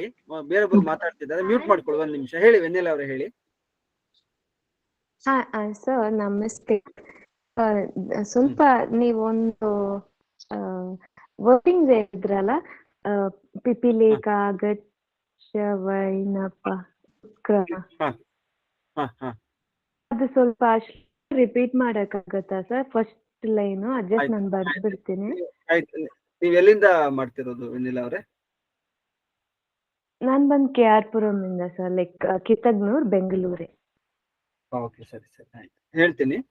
ಗಚ್ಚತ್ ಪಿಪೀಲಕೋ ಯಾತಿ, ಗಚ್ಚತ್ ಪಿಪೀಲಕೋ ಯಾತಿ.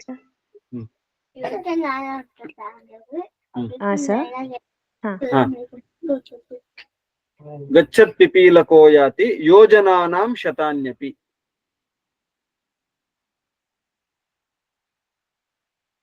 ಯೋಜನಾನಾಂ ಶತಾನ್ಯಪಿ. ಶತಾನ್ಯಪಿ. ಹಾ ಸರ್. ಅಗಚ್ಚನ್ ಅಗಚ್ಚನ್ ಅಗಚ್ಚನ್ ವೈನತೇಯೋಪಿ.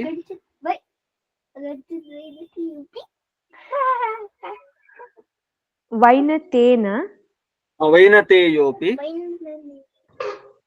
ವೈನತೇಯೋಪಿ, ಹಾ ಸರ್. ಪದಮೇಕಂ ನ ಗಚ್ಚತಿ. ಪದಮೇಕಂ ನ ಗಚ್ಚತಿ.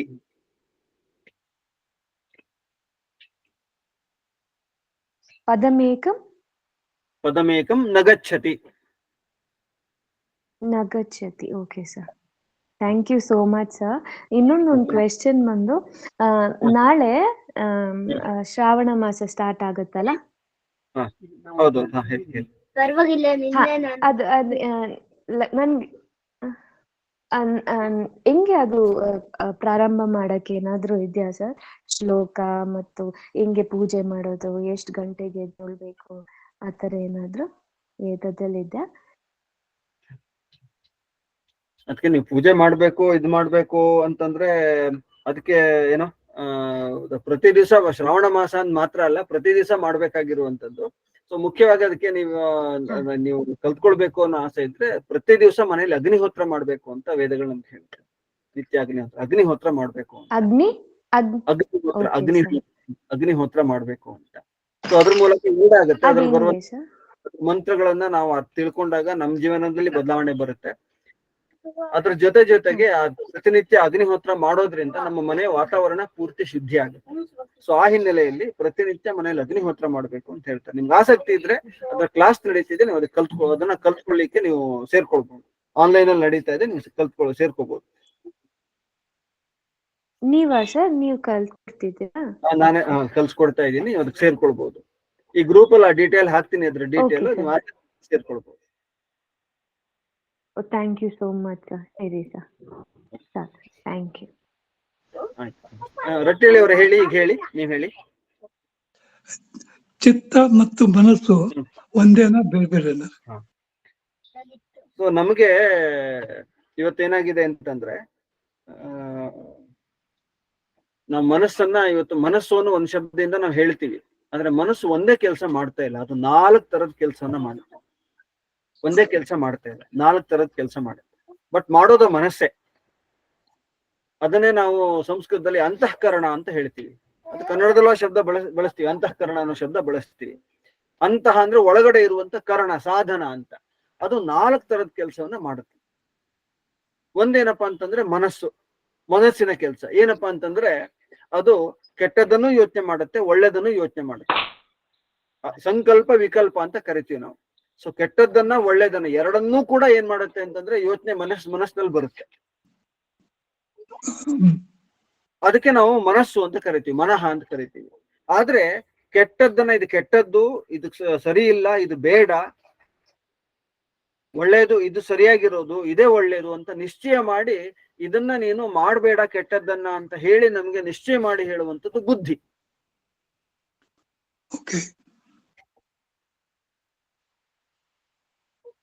ಅದನ್ನ ಬುದ್ಧಿ ಅಂತ ಕರಿತೀವಿ. ಬುದ್ಧಿ ಅಂತಂದ್ರೆ ಅಲ್ಲಿ ಕೆಟ್ಟದ್ದು ಇರಲ್ಲ, ಅಲ್ಲಿ ಕೆಟ್ಟದ್ದು ಯಾವ್ದು ಕೆಟ್ಟದ್ದು ಯಾವ್ದು ಒಳ್ಳೇದು ಅಂತ ಡಿಸ್ಕ್ರಿಮಿನೇಷನ್ ಮಾಡಿ ನಾವು ಅರ್ಥ ಮಾಡ್ಕೊಂಡು ಅದು ಒಳ್ಳೇದ್ರ ಕಡೆನೆ ನಮ್ ಪ್ರೇರಣೆ ಕೊಡುವಂಥದ್ದು ಬುದ್ಧಿ. ಮನಸ್ಸಿನಲ್ಲಿ ಒಟ್ಟು ಒಳ್ಳೇದು ಕೆಟ್ಟದ್ದು ಎರಡೂ ಬರುತ್ತೆ. ಒಳ್ಳೆ ಸಂಕಲ್ಪನ ಮಾಡ್ಬೋದು, ಕೆಟ್ಟ ಇದನ್ನು ಯೋಚನೆನೂ ಕೂಡ ಮನಸ್ಸು ಮಾಡುತ್ತೆ, ಎರಡನ್ನೂ ಕೂಡ ಮಾಡುತ್ತೆ. ಅದಾದ್ಮೇಲೆ ಇನ್ನೊಂದು ಇರುವಂತದ್ದು ಏನಪ್ಪಾ ಅಂತಂದ್ರೆ ಚಿತ್ತವು ಕೂಡ ಮನಸ್ಸಿಂದ ಒಂದು ಕೆಲಸ. ಏನು ಚಿತ್ತದ ಕೆಲಸ ಅಂತಂದ್ರೆ, ಮುಖ್ಯವಾಗಿ ಅಂತ ಹೇಳುವಂಥದ್ದು ಸ್ಮೃತಿ. ನಾವು ಹಳೇದನ್ನೆಲ್ಲ ನೆನ್ಪಿಟ್ಕೊಳ್ಳೋ ಕೆಲಸ ಇದೆಯಲ್ಲ, ಅದು ಚಿತ್ತ ಅಂತ. ನಾವು ಏನು ಹಳೇದ ಅನುಭವಗಳನ್ನೆಲ್ಲ ನೆನ್ಪಿಟ್ಕೊಳ್ತೀವಿ, ಜ್ಞಾನವನ್ನ ಮನಸ್ಸಿನಲ್ಲಿ ಇಟ್ಕೊಳ್ತೀವಿ, ಸಂಸ್ಕಾರವನ್ನು ಇಟ್ಕೊಳ್ತೀವಲ್ಲ, ಆ ಹಂತಕ್ಕೆ ನಾವು ಚಿತ್ತ ಅಂತ ಕರಿತೀವಿ. ಇನ್ನೊಂದು ಅದು ಕೆಲಸ ಮಾಡುವಂಥದ್ದು ಅಹಂಕಾರ. ನಾನು ನಾನು ನಾನು ಅನ್ನುವಂಥದ್ದು ನನ್ಗೆ ಯಾವತ್ತೂ ಹೇಳ್ತಾ ಇರುತ್ತೆ, ತಿಳಿಸ್ತಾ ಇರುತ್ತೆ, ನಾನ್ ಹೀಗಿದ್ದೀನಿ, ನಾನು ಈ ತರ ಇದ್ದೀನಿ ತಿಳಿಸ್ಕೊಡ್ತಾ ಇರುವಂತದ್ದಕ್ಕೆ ಅಹಂಕಾರ ಅಂತಾರೆ. ಹೀಗೆ 4 ಕೆಲಸವನ್ನ ಏನ್ ಮಾಡುತ್ತೆ ಅಂತಂದ್ರೆ ಅಂತಃಕರಣ, ಮನಸ್ಸು ಅನ್ನೋದು ಮಾಡುತ್ತೆ. ಆ ಮನಸ್ಸೇ 4 ವಿಭಾಗವಾಗಿ 4 ಬೇರೆ ಬೇರೆ ಕೆಲಸ ಮಾಡಿದ್ರೆ ಬೇರೆ ಬೇರೆ ಹೆಸರನ್ನು ಇಟ್ಟಿದ್ದಾರೆ. ಮನಸ್ಸು ಒಂದೇ ಅಲ್ಲ, ಅದು ಇರೋದು ಅಂಗ ಆಗಿ ಒಂದೇ ಇದ್ರೂ ಕೂಡ 4 ತರದ ಕೆಲಸವನ್ನ ಮಾಡುತ್ತೆ. ಅಂದ್ರೆ ಮನಸ್ಸಿನ ವೃತ್ತಿಗಳಲ್ಲೇ ಬರುತ್ತೆ. ಮನೋವೃತ್ತಿಗಳ ಎಲ್ಲ ಮನಸ್ಸಿನ ವೃತ್ತಿಯೇ. ಚಿತ್ತವು ಕೂಡ ಮನೋವೃತ್ತಿಯೇ, ಅಹಂಕಾರವು ಮನೋವೃತ್ತಿಯೇ, ಬುದ್ಧಿಯೂ ಅದೇ, ಮನಸ್ಸು ಕೂಡ ಅದೇ. 4 ಕೂಡ ಮನೋವೃತ್ತಿ ಆಗಲಾದ್ರೂ ಕೂಡ ಅದರ ಕೆಲಸದ ಆಧಾರದಲ್ಲಿ ಬೇರೆ ಆಗಿರೋದ್ರಿಂದ ಅದಕ್ಕೆ ಬೇರೆ ಹೆಸರುಗಳನ್ನು ಇಟ್ಟು ಅದನ್ನ ಏನ್ ಮಾಡಿದ್ದಾರೆ, ಬೇರೆ ಕರೆದಿದ್ದಾರೆ.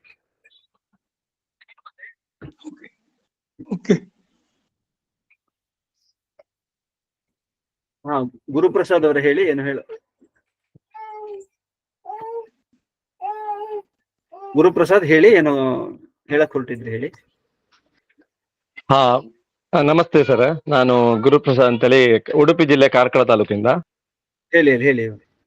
ಸರ್, ನನ್ನ ಪ್ರಶ್ನೆ ಏನಂದ್ರೆ, ಈಗ ಪ್ರತಿಯೊಬ್ಬರಲ್ಲೂ ಸತ್ವಗುಣ, ರಜೋಗುಣ, ತಮೋಗುಣ ಇರುತ್ತೆ.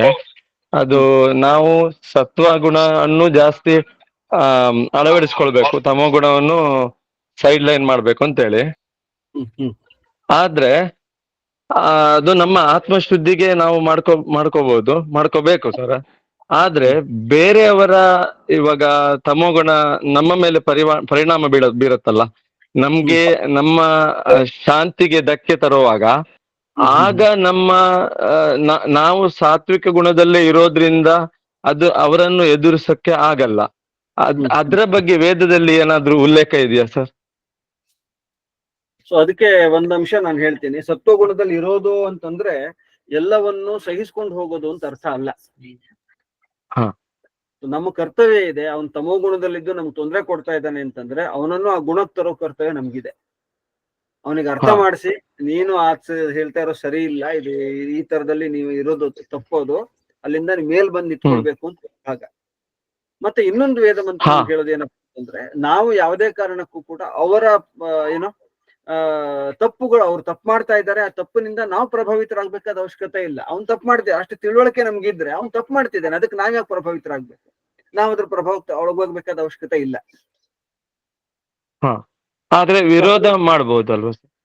ಅದನ್ನ ಹೇಳ್ಬೋದು, ನೀವು ಮಾಡ್ತಿರೋ ತಪ್ಪಿದೆ. ವಿರೋಧ ಮಾಡೋದು ಅಂತ ಮಾಡೋದಕ್ಕೂ 2-3 ತರ ಇದೆ.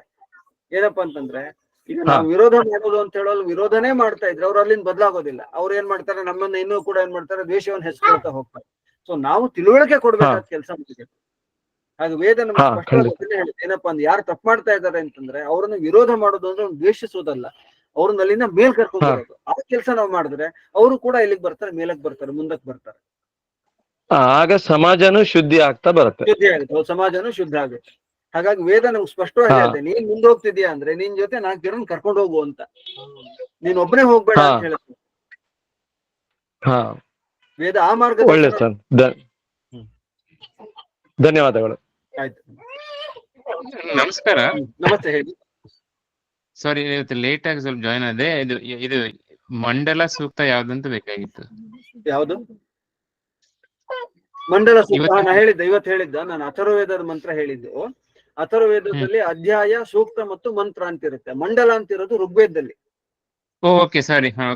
ಅಥರ್ವವೇದದಲ್ಲಿ ಅಧ್ಯಾಯ, ಮೊದಲು ಅಧ್ಯಾಯ ಇರುತ್ತೆ, ಆಮೇಲೆ ಸೂಕ್ತ ಇರುತ್ತೆ, ಒಂದು ಸೂಕ್ತ ಇರುತ್ತೆ. ಆ ಸೂಕ್ತದಲ್ಲಿ ಒಂದು 15, 20, 25, 30, 40 ಮಂತ್ರಗಳಿರುತ್ತೆ. ಹಾಗಾಗಿ ಅಲ್ಲಿ 3 ಬರುತ್ತೆ: ಅಧ್ಯಾಯ, ಸೂಕ್ತ ಮತ್ತು ಮಂತ್ರ. ಈಗ ನಾನು ಹೇಳಿದ ಉತ್ಕ್ರಾಮಾತಃ ಪುರುಷ ಮಾವಪತ್ತಃ ಅನ್ನುವಂತ ಮಂತ್ರ 8ನೇ ಅಥರ್ವವೇದದ 8ನೇ ಅಧ್ಯಾಯದ 1ನೇ ಸೂಕ್ತದ 4ನೇ ಮಂತ್ರ. ಓಕೆ, 1ನೇ ಸೂಕ್ತದ 4ನೇ ಮಂತ್ರ. 8ನೇ ಅಧ್ಯಾಯದ 1ನೇ ಸೂಕ್ತದ 4ನೇ ಮಂತ್ರ. ಅದೇ ತರ ಉದ್ಯಾನಂತೆ ಪುರುಷ ಅನ್ನೋದು ಅಲ್ಲೇ ಬರುತ್ತೆ, 8ನೇ ಅಧ್ಯಾಯದ 1ನೇ ಸೂಕ್ತದ 6ನೇ ಮಂತ್ರ. ಓಕೆ, ಧನ್ಯವಾದ.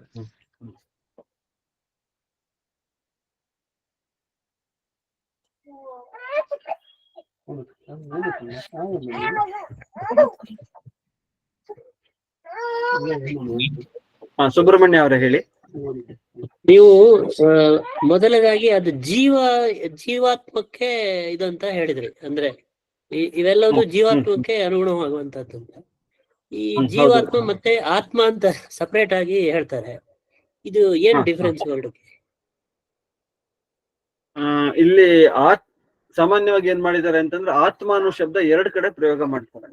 ಒಂದು ಜೀವನಿಗೆ, ಇನ್ನೊಂದು ಪರಮಾತ್ಮನಿಗೂ ಕೂಡ ಮಾಡ್ತಾರೆ. ಸೊ ಪರಮಾತ್ಮ ಮತ್ತು ಆತ್ಮ ಅಂತ ಹೇಳಿದ್ರೆ 2 ಮಧ್ಯೆ ಏನಾಗುತ್ತೆ ಅಂತಂದ್ರೆ ನಮ್ಗೆ ಏನಾಗ್ಬೋದು, ಸಂಶಯಗಳು ಬರ್ಬೋದು. ಆತ್ಮ ಅಂದ್ರೆ ಯಾರು ಅಂತ.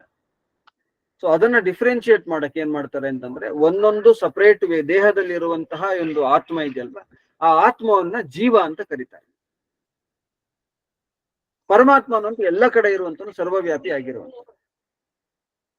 ಹಾಗಾಗಿ ನಾನು ಸ್ಪಷ್ಟವಾಗಿ ಹೇಳಿದ್ದು, ಆತ್ಮನನ್ನು ಉದ್ದೇಶಿಸಿ ಅಂತ ಹೇಳಿದ್ರೆ ಏನಾಗ್ಬೋದು ಅಂತಂದ್ರೆ ಸಂಶಯ ಬರ್ಬೋದು. ಹಾಗಾಗಿ ಅದನ್ನ ಸಪರೇಟ್ ಮಾಡೋ ಸಲುವಾಗಿ ಜೀವಾತ್ಮ ಅಂತ ಶಬ್ದ ಪ್ರಯೋಗ. ಧನ್ಯವಾದ.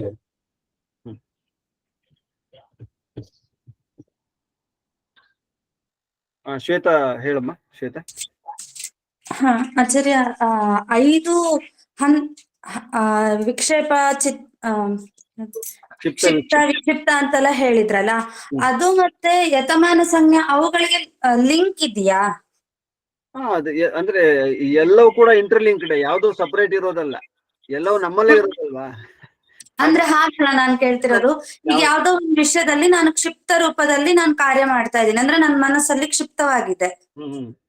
ಅಂದ್ರೆ ಒಂದೇ ವಿಷಯ, ಇವಾಗ ನಾನೇನು ಇದು ಕ್ಷಿಪ್ತ ನಾನು ಓದ್ಬೇಕು ಅನ್ನುವಂತಹ ವಿಷಯದಲ್ಲಿ ತಗೊಂಡ್ರೆ ಇದು ನಾನೀಗ ಹೇಳ್ತೀನಿ, ನಿನ್ ಪ್ರಶ್ನೆ ಅರ್ಥ ಆಯ್ತು. ನಾನು ಇದು ಕ್ಷಿಪ್ತ ವಿಕ್ಷಿಪ್ತ ಅನ್ನುವಂಥದ್ದು ನಾವು ವ್ಯವಹಾರ ಮಾಡುವಂತ ಅವಸ್ಥೆ, ಅದರ ಪರಿಣಾಮದ ಮೇಲೆ ಯತಮಾನ ಅಂತ ನಾವೇನ್ ಮಾಡ್ತೀವಿ ಹೇಳುವಂಥದ್ದು. ಈಗ ನಾನು ಕ್ಷಿಪ್ತಾವಸ್ಥೆಯಲ್ಲಿ ನಿಂತ್ಕೊಂಡು ಮಾಡ್ತಾ ಇದ್ದೀನಿ ನಿಂತಿಟ್ಕೊ, ಕ್ಷಿಪ್ತಾವಸ್ಥೆಯಲ್ಲಿ ತಿಳ್ಕೊಂಡು ಮಾಡಿರ್ಬೋದು, ತಿಳಿದೇನು ಮಾಡಿರ್ಬೋದು, ತಿಳ್ಕೊಂಡು ತಪ್ಪನ್ನು ಮಾಡಿರ್ಬೋದು, ಒಳ್ಳೇದು ಮಾಡಿರ್ಬೋದು. ನೀನ್ ತಪ್ಪು ಮಾಡ್ತಿದೀಯಾ ಅಂತಂದ್ರೆ ಅದು ಯತಮಾನ ಅವಸ್ಥೆ. ತಪ್ಪು ಮಾಡ್ತಿದೀಯಾ, ತಪ್ಪು ಮಾಡಿದ್ಮೇಲೆ ಅಯ್ಯೋ ನಾನ್ ತಪ್ಪು ಮಾಡಿದೆ ಅಂತ ಅನ್ಕೊಳ್ತಿದ್ಯಾ.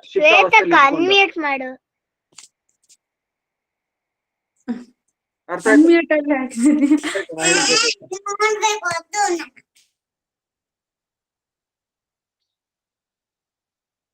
ಹೇಳಿ ಆಚಾರ್ಯ, ನಾನು ಕೇಳಿಸ್ಕೊಳ್ತೀನಿ. ಸೊ ಹಾಗೆ ಕ್ಷಿಪ್ತಾವಸ್ಥೆಯಲ್ಲಿ ಇದ್ಕೊಂಡು ನಾನು ತಪ್ಪು ಮಾಡ್ತಾ ಇದ್ದು ತಪ್ಪು ಮಾಡಿದ್ಮೇಲೆ ತಪ್ಪು ಅಂತ ಅನ್ಕೊಂಡ್ರೆ ಅದು ಯತಮಾನ ಹಂತದಲ್ಲಿ ಇದೀನಿ ಅಂತ ಅರ್ಥ. ಅವಸ್ಥೆ ನನ್ ಕ್ಷಿಪ್ತಾವಸ್ಥೆ, ನನ್ನ ಕೆಲಸದ ರೀತಿಯಲ್ಲಿ ಯಾವ್ದು ರೀತಿಯಲ್ಲಿ ಇದೀನಿ, ಯತಮಾನ ಅವಸ್ಥೆಯಲ್ಲಿ ಇದೀನಿ ಅಂತ. ಅದೇ ಕ್ಷಿಪ್ತಾವಸ್ಥೆಯಲ್ಲಿ ತಿಳ್ಕೊಂಡು ನಾನೇನ್ ಮಾಡ್ಬೋದು, ವಿಕ್ಷಿಪ್ತಾವಸ್ಥೆ ಹೋಗ್ಬೋದು, ಅಥವಾ ವ್ಯತಿರೇಕ. ಅದೇನಪ್ಪಾ ಅಂತಂದ್ರೆ ನಾನು ತಪ್ಪು ಏನು ತಪ್ಪನ್ನು ಮಾಡ್ತಾ ಇರ್ತೀನಿ, ನನ್ಗೂ ಗೊತ್ತಾಗ್ತಾನೂ ಇರುತ್ತೆ. ಕ್ಷಿಪ್ತಾವಸ್ಥೆಯಲ್ಲೇ ಇರ್ಬೋದು. ದುರ್ಯೋಧನಂಗೆ ಗೊತ್ತಿತ್ತಲ್ಲ, ಜಾನಾಮಿ ಧರ್ಮಂ ನಚಮೇ ಪ್ರವೃತ್ತಿ, ಜಾನಾಮಿ ಧರ್ಮಂ ನಚಮೇ ನಿವೃತ್ತಿ. ಹಾಗಾಗಿ ಆ ಅವಸ್ಥೆಗಳು ಇದೆಯಲ್ಲ, ಕ್ಷಿಪ್ತ ವಿಕ್ಷಿಪ್ತ ಅನ್ನುವಂತ ಅವಸ್ಥೆಗಳಿದೆ. ಚಿತ್ತ ಭೂಮಿ ಅಂತ ಅದು ನಾವು ಯಾವ ಅವಸ್ಥೆಯಲ್ಲಿ ಇಟ್ಕೊಂಡು ವ್ಯವಹಾರ ಮಾಡ್ತೀವಿ ಅಂತ, ಆ ವ್ಯವಹಾರದ ಪರಿಣಾಮದ ಹಿನ್ನೆಲೆಯಲ್ಲಿ ನಾವು ಯಾವ ಹಂತದಲ್ಲಿ ಇದ್ದೀವಿ ಅಂತ ಅರ್ಥ ಮಾಡ್ತೇವೆ.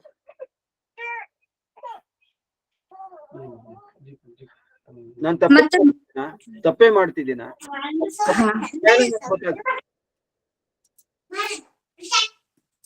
ಮತ್ತೆ ಮೂಢ ಅನ್ನೋದು ಮೂರನೇ ಅವಸ್ಥೆನ ಅಥವಾ ಅದು ಅಂದ್ರೆ ಕ್ಷಿಪ್ತ ವಿಕ್ಷಿಪ್ತಕ್ಕಿಂತ ಹೆಚ್ಚಿನದ ಅಥವಾ ಅದು ಮೊದಲನೇದು ಅಂತಾನ, ಅಥವಾ ಸುಮ್ನೆ ಕೊಟ್ಟಿರೋದ ಕ್ರಮ ಏನಿಲ್ಲ? ಕ್ರಮ ಏನಿಲ್ಲ ಅಲ್ಲಿ, ಆಕ್ಚುಲಿ ಕ್ರಮ ಏನಿಲ್ಲ. ಆಕ್ಚುಲಿ ನಮ್ಗೆ ಹೋಗ್ಬೇಕಾಗಿರೋದು ಏಕಾಗ್ರತೆ ನಿರುದ್ಧತೆ, ಅಲ್ಲಿ ಕ್ರಮ ಇಲ್ಲ. ಮೂಢಾವಸ್ಥೆ ಅಂತಂದ್ರೆ ತಿಳುವಳಿಕೆಯಿಂದ ವ್ಯವಹಾರ ಮಾಡುವಂತ ಅವಸ್ಥೆ, ಅದರಲ್ಲಿ ಆರ್ಡರ್ ಇಲ್ಲ.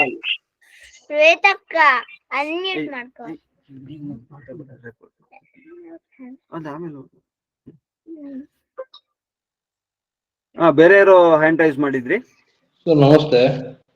ಹೇಳಿ ಸರ್, ಈಗ ಒಂದು ವಸ್ತುವನ್ನ ಈಗ ಒಂದು ಮನಸ್ಸು ಅಂತಕ್ಕಂಥದ್ದನ್ನ ಹೇಳಿದ್ರಿ. ಮನಸ್ಸು ಯಾವ್ದ್ರಲ್ಲಿ ಸರಿನೂ ಇರುತ್ತೆ, ತಪ್ಪು ಇರುತ್ತೆ. ಮತ್ತೆ ಈಗ ಬುದ್ಧಿ ಅಂತಕ್ಕಂಥದ್ದು ಇರುತ್ತೆ, ಬುದ್ಧಿ ಸರಿ ತಪ್ಪು ಅಂತ ಅದು ಡಿಸ್ಕ್ರಿಮಿನೇಷನ್ ಮಾಡಿ ಡಿಸಿಷನ್ ತಗೊಳುತ್ತೆ.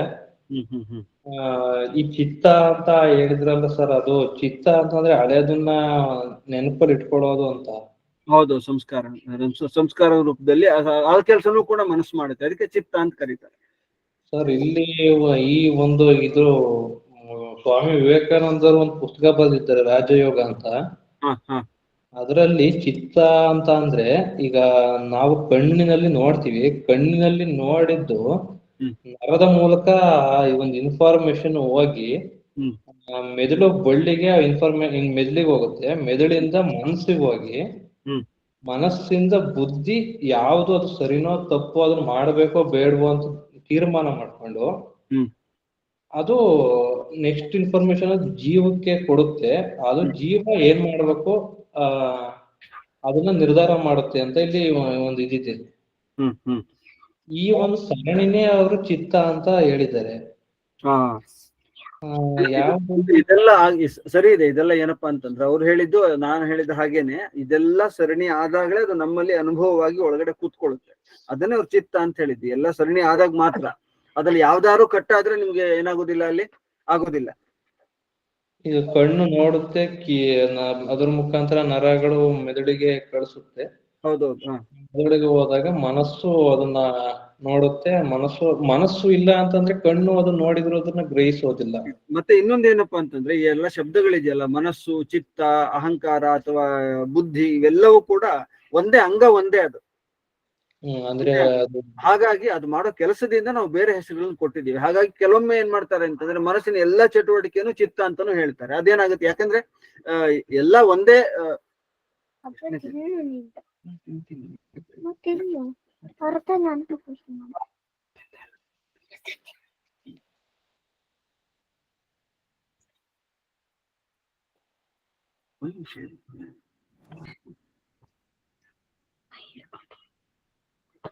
ಒಂದೇ ನಿಮಿಷ.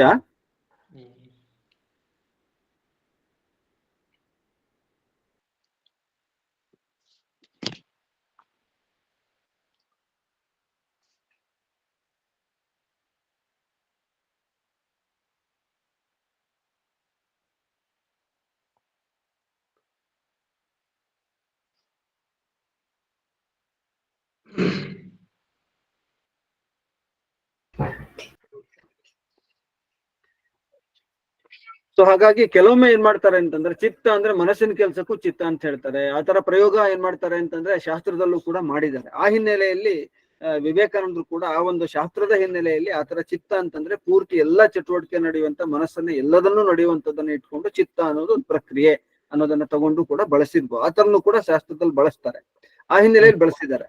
ಆದ್ರೆ ವಿಭಾಗ ಮಾಡುವಾಗ ಈ ತರ ಏನ್ ಮಾಡ್ತಾರೆ ಅಂತಂದ್ರೆ ಅಂತಃಕರಣ ಅಂತ ಹೇಳುವಾಗ 4 ಪ್ರಕ್ರಿಯೆಗಳನ್ನ ಅದ್ ಮಾಡುತ್ತೆ, 4 ಚಟುವಟಿಕೆಯನ್ನು ಮಾಡುತ್ತೆ ಅನ್ನೋ ಸಲುವಾಗಿ ಚಿತ್ತ ಅಂತಂದ್ರೆ ಸಂಸ್ಕಾರವಾಗಿ ಇಟ್ಕೊಂಡು ನಾವ್ ಏನ್ ತಿಳ್ಕೊತೀವಿ ನಮ್ಮ ಗದ್ಕತ ನೆನ್ಪು ಬರುತ್ತೆ. ಈಗ ನಮ್ ನೋಡಿದ ವ್ಯಕ್ತಿ ಇವಾಗ ನಿಮ್ಮನ್ನ ನೋಡಿರ್ತೀನಿ, ನಿಮ್ಮನ್ನ ಮಾತಾಡಿರ್ತೀನಿ ಅಂತ ಇಟ್ಕೊಳ್ಳೋಣ. ನಮ್ಗದು ಆ ಸಂಸ್ಕಾರವಾಗಿ ಉಳಿದೇ ಇದ್ರೆ ನಾಳೆ ನೀವ್ ಯಾರು ನಂಗೆ ನೆನಪೇ ಇರೋದಿಲ್ಲ. ಅವಾಗ ಸಂಬಂಧ ಹೋಗೋದಲ್ಲಿ ನಾವು ನಮ್ಮ ತಂದೆ ನಮ್ಮ ತಾಯಿ ಅನ್ನೋ ಸಂಸ್ಕಾರ ನಮ್ಮಲ್ಲಿ ಇರದೇ ಇದ್ರೆ, ನನ್ನ ಹೆಂಡತಿ ನನ್ನ ಮಕ್ಕಳು ಅನ್ನೋ ಸಂಸ್ಕಾರ ದಿನ ಹೊಸದಾಗಿ ಮಾಡ್ಬೇಕು ಅಂತ ಆದ್ರೆ ಅವಾಗ ಏನಾಗುತ್ತೆ, ನಾವ್ ಜೀವನ ನಡ್ಸಕ್ಕೆ ಸಾಧ್ಯ ಇಲ್ಲ, ಕಷ್ಟ ಆಗ್ಬಿಡುತ್ತೆ. ಸೊ ಆ ಕೆಲಸವೂ ಕೂಡ ಮನಸ್ಸು ಮಾಡುತ್ತೆ. ಅದನ್ನು ಕೂಡ ಒಂದು ವಿಭಾಗವನ್ನ ಚಿತ್ತ ಅಂತ ಏನ್ ಮಾಡಿದ್ದಾರೆ ಹೇಳಿದ್ದಾರೆ. ಅಂದ್ರೆ ಪಾಸ್ಟ್ ಅಲ್ಲಿ ನಡೆದಿರ್ತಕ್ಕಂತ ಎಲ್ಲಾ ನೆನಪುಗಳನ್ನ ಒಟ್ಟು ಅದು ಆ ಒಂದು ಸಂಗ್ರಹ ಇಂಪ್ರೆಷನ್ ರೂಪದಲ್ಲಿ ನಮ್ಮಲ್ಲಿ ಇಟ್ಟಿರುತ್ತೆ.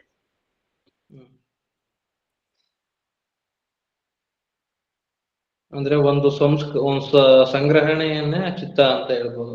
ಹೌದು, ಅದು ಸಂಗ್ರಹವನ್ನು ಚಿತ್ತ ಅಂತ ಹೇಳ್ಬೋದು. ಅದ್ರ ಮೂಲಕನೇ ಏನಾಗುತ್ತೆ ಅಂತಂದ್ರೆ ಕೊನೆ ಹಂತಕ್ಕೆ ಹೋದಾಗ ಅದು ಅಲ್ಲಿವರೆಗೆ ಹೋಗಿ ಅದ್ರ ಮೇಲೆ ಇನ್ನೂ ಸೂಕ್ಷ್ಮವಾಗಿ ಆತ್ಮನ ಹಂತಕ್ಕೆ ಹೋಗಿ ಸಂಸ್ಕಾರವಾಗಿ ಕೂತ್ಕೊಳ್ಳುತ್ತೆ.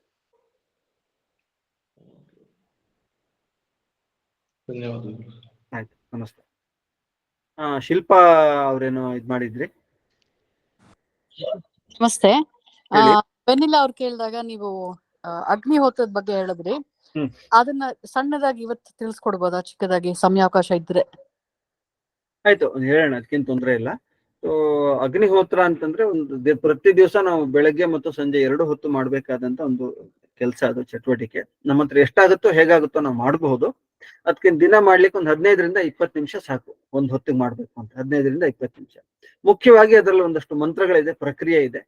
ಅದ್ರ ಜೊತೆಗೆ ನಾವು ಅದರಲ್ಲಿ ಮುಖ್ಯವಾಗಿ ತುಪ್ಪ ಬಳಸ್ತೀವಿ ಮತ್ತು ಸಾಮಗ್ರಿ ಅಂತಂದ್ರೆ ಅದು ಹವನಕ್ಕೆ ಬಳಸುವಂತ ಒಂದು ಗಿಡಮೂಲಿಕೆಗಳ ಪುಡಿ, ಅದನ್ನು ಬಳಸ್ತೀವಿ. ಅದರ ಜೊತೆಗೆ ತುಪ್ಪ ಮತ್ತು ಸಮಿತ್ತು ಕೂಡ ಯಾವ್ಯಾವುದೋ ಅಲ್ಲ, ಆದಷ್ಟು ಔಷಧೀಯ ಸಸ್ಯಗಳಂತ ಒಣಗಿರುವಂತ ಔಷಧೀಯ ಸಸ್ಯಗಳ ಕಡ್ಡಿ, ಅದು ಅಶ್ವತ್ಥ ಆಗಿರ್ಬೋದು, ಆಲ ಆಗಿರ್ಬಹುದು, ಈ ತರ ಯಾವುದು ಔಷಧೀಯ ಗುಣವನ್ನು, ಮಾವಿಂದ ಆಗಿರ್ಬೋದು, ಈ ತರ ಔಷಧೀಯ ಗುಣವನ್ನ ಮತ್ತು ನಮ್ಮ ಪರಿಸರಕ್ಕೆ ಒಳ್ಳೇದು ಮಾಡುತ್ತೋ ಆ ತರದ ಮರದ ಇದನ್ನ ಹಾಕಿ ನಾವು ಒಂದಷ್ಟು ಮಂತ್ರಗಳನ್ನ ಹೇಳಿ ಆಹುತಿ ಕೊಟ್ಟು ವಾತಾವರಣ ಶುದ್ಧಿ ಮತ್ತು ನಮ್ಮ ಮನಸ್ಸಿನ ಶುದ್ಧಿ ಮಾಡ್ಕೊಳ್ಳುವಂತ ಪ್ರಕ್ರಿಯೆ.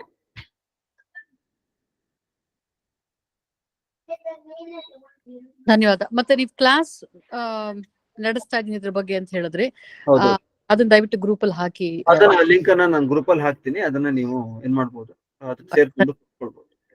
ಥ್ಯಾಂಕ್ಸ್. ಕೃಷ್ಣಮೂರ್ತಿಗಳೇ,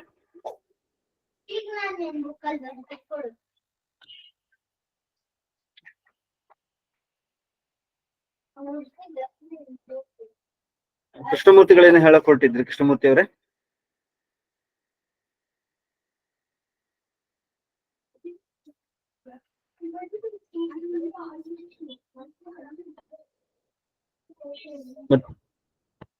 ಮತ್ತೇನೋ ಪ್ರಶ್ನೆಗಳಿಲ್ಲ ಅಂತಂದ್ರೆ ಇವತ್ತಿಗೆ ಇಲ್ಲಿಗೆ ನಿಲ್ಸಿರೋಣ. ಮುಂದಿನ ವಾರ ಮತ್ತೆ ನಾವು ಏನು ಹಿಂದಿನ ವಾರಗಳು ಏನ್ ಚರ್ಚೆ ನಡೆಸ್ತಾ ಇದ್ವಿ ಅದೇ ವಿಷಯಕ್ಕೆ ಮುಂದಿನ ವಾರ ಚರ್ಚೆ ಮಾಡೋಣ. ಆಶೀಶ್ NB ಅನ್ನೋರೇನೋ ಹೇಳ್ಬೇಕು ಅಂತಿದ್ರು, ಹೇಳಿ. ಸರ್, ಒಂದು ಚಿಕ್ಕ ಡೌಟ್ ಸರ್. ನಮಸ್ತೆ. ಹೇಳಿ ಸರ್, ನೀವು ಹೇಳಿದ ಪ್ರಕಾರ ಚಿತ್ತ ತ್ರಿಗುಣಾತ್ಮಕ ಅಲ್ವಾ? ಸತ್ವ, ರಜಸ್ಸು, ತಮಸ್ಸು. ನೋಡಿ ಹೇಳಿ ಮುಂದೆ ಹೇಳಿ. ಇಲ್ಲಿ ಈ ವ್ಯಾಸಭಾಷೆದಲ್ಲಿ ಯೋಗ ಸೂತ್ರದ್ದು ಪ್ರಖ್ಯಾರೂಪಂ ಹಿ ಚಿತ್ತಸತ್ವಂ ಅಲ್ವಾ, ಆಮೇಲೆ ಇದು ಸತ್ವ ಪುರುಷ ಅನ್ಯಥಾ ಖ್ಯಾತಿ. ಸೊ ಇದನ್ನ ನಾವು ಹೆಂಗ್ ಅರ್ಥ ಮಾಡ್ಕೋಬಹುದಾ? ಚಿತ್ತ ಅದ್ರದ ಡಿಫಾಲ್ಟ್ ಇರೋದು ಸತ್ವರೂಪನೇ, ಅದ್ರ ಮೇಲೆ ಯಾವಾಗ ರಜೋಗುಣ ತಮೋಗುಣದ ಲೇಪ ಬರುತ್ತೆ ಆವಾಗ ನಮ್ಗೆ ಈ ತರದ್ದು ಪ್ರಾಬ್ಲಮ್ಸ್ ಬರುತ್ತೆ ಅಂತ ಆತರ ಅರ್ಥ ಮಾಡ್ಕೊಬೇಕಾ, ಅಥವಾ ತ್ರಿಗುಣಾತ್ಮಕ ಇರೋದೇ ಡಿಫಾಲ್ಟ್? 33% ಇದೆಯಾ? ತ್ರಿಗುಣಾತ್ಮಕ 30% ಅಂತ ಹೇಳಕ್ ಆಗಲ್ಲ. ಸೊ ಅದು ಏನಪ್ಪಾ ಅಂತಂದ್ರೆ ಆಕ್ಚುಲಿ ಚಿತ್ತ ಅಥವಾ ಮನಸ್ಸು ಅನ್ನೋದಿದೆಯಲ್ಲ, ಮನಸ್ಸು ಇರುವಂತದ್ದು ಅದರಲ್ಲಿ ಮುಖ್ಯವಾಗಿ ತೇಜೋಮಯ ಆದದ್ದು. ಹುಟ್ಟಿರುವುದಕ್ಕೆ ಕಾರಣವನ್ನ ನಾವು ಹುಡ್ಕೊಂಡು ಹೋದಾಗ ಅದು ಪಂಚಭೂತಗಳಲ್ಲಿ ತೇಜಸ್ಸಿನಿಂದ ಹುಟ್ಟಿರುವಂತದ್ದು. ಯಾಕೆಂದ್ರೆ ಅದು ಜ್ಞಾನ ಪ್ರಧಾನವಾಗಿರುವಂತದ್ದಾಗಿದ್ದು ತೇಜಸ್ಸಿನಿಂದ ಹುಟ್ಟಿರುವಂತ. ಹಾಗಾಗಿ ಯಾವುದೇ ಇದು ನಾವು ತಗೊಂಡ್ರು ಕೂಡ 3 ಗುಣಗಳಲ್ಲಿ ಇದ್ದೇ ಇರುತ್ತೆ. 3 ಗುಣಗಳು ಕೂಡ ಅದರಲ್ಲಿ ಇದೆ. ಬಟ್ 30 ಅಂತ ಹೇಳಕ್ ಆಗಲ್ಲ. ಚಿತ್ತದ ಸಂಸ್ಕಾರವು ಕೂಡ ಯಾವ ರೀತಿಯಲ್ಲಿ ಆ ಸಂಸ್ಕಾರಗಳನ್ನ ನಮ್ಗೆ ಮಾಡ್ತಾ ಇದೆ, ಅದು ಪರಿಣಾಮ ಬೀರ್ತಾ ಇದೆ ಅನ್ನೋದ್ರ ಮೇಲೆ ಯಾವ ಗುಣ ಪ್ರಧಾನವಾಗಿದೆ ಅಂತ ನಾವು ಹೇಳ್ಕೋಬೇಕು. ಈ ಸಂಸ್ಕಾರಗಳಲ್ಲೂ ಕೂಡ ನಾವು ಕೆಟ್ಟ ಸಂಸ್ಕಾರನೇ ಹೆಚ್ಕೊಳ್ತಾ ಹೋಗ್ತಾ ಇದ್ರೆ ಅವಾಗ ಅದ್ರಲ್ಲಿ ಏನು ಸತ್ವಗುಣ ಪ್ರಧಾನ ಆಗಿರಕ್ ಸಾಧ್ಯ ಇಲ್ಲ. ಸೊ ಹಾಗಾಗಿ ಅಲ್ಲಿ ಭಾಷ್ಯದಲ್ಲಿ ಅವ್ರು ಯಾವ ತರ ಬರೀ ನಾನೊಂದ್ಸರಿ ನೋಡ್ಬಿಟ್ಟು ನಾನು ನಿಮ್ಗೆ ಹೇಳ್ತೀನಿ. ಸರಿ, ಥ್ಯಾಂಕ್ ಯು. ಶರಣ್ಯ ಅವರೇ ಹೇಳಿ. ಶರಣ್ಯ ಹಿರೇಮಠ್ ಹೇಳಿ. ಸರ್ ನಮಸ್ಕಾರ. ಹೇಳಿ. ಇದು ಈ ಒಂದು ಕಾರ್ಯಕ್ರಮಕ್ಕೆ ನಾನು ಪ್ರಥಮವಾಗಿ ಎಂಟ್ರಿ ಆಗ್ತಾ ಇದ್ದೀನಿ. ಫಸ್ಟ್ ಇದು ತಮಗೆ ಇಲ್ಲಿಂದ ಫೋನ್ ಮಾಡಿ ಎಲ್ಲ ಕೇಳ್ಕೊಂಡ ನಂತರ ನಮ್ಮ ಗ್ರೂಪ್ ಈ ಒಂದು ಕಾರ್ಯಕ್ರಮಕ್ಕೆ ಅವಕಾಶ ಮಾಡಿ ಕೊಟ್ಟಿದ್ದಕ್ಕಾಗಿ ತಮಗೆ ಧನ್ಯವಾದಗಳು ಸರ್. ಆಯ್ತು, ಪ್ರತಿ ವಾರ ನೀವು ಇರುತ್ತೆ ಸೇರ್ಕೊಳ್ಳಿ. ಸರಿ okay sir, thank you sir. ಸಂತೋಷ. ಇವತ್ತು ಇಲ್ಲಿಗೆ ನಿಲ್ಸಿರೋಣ. ಹಾಗಿದ್ರೆ ಮುಂದಿನ ವಾರ ಮತ್ತೆ ನಾವೆಲ್ಲರೂ ಸೇರೋಣ. ನಮಸ್ತೆ, ಎಲ್ಲರಿಗೂ ಧನ್ಯವಾದ. ಧನ್ಯವಾದ ಮಹೋದಯ. ಧನ್ಯವಾದ ಮಹೋದಯ. ಧನ್ಯವಾದ. ನಮಸ್ತೆ ಸರ್. ನಮಸ್ತೆ ಎಲ್ಲರಿಗೂ ನಮಸ್ತೆ ಸರ್. ನಮಸ್ತೆ ಮಹೋದಯ. ನಮಸ್ತೆ ನಮಸ್ತೆ ಸರ್, ಧನ್ಯವಾದ. ನಮಸ್ತೆ ಎಲ್ಲರಿಗೂ ನಮಸ್ತೆ.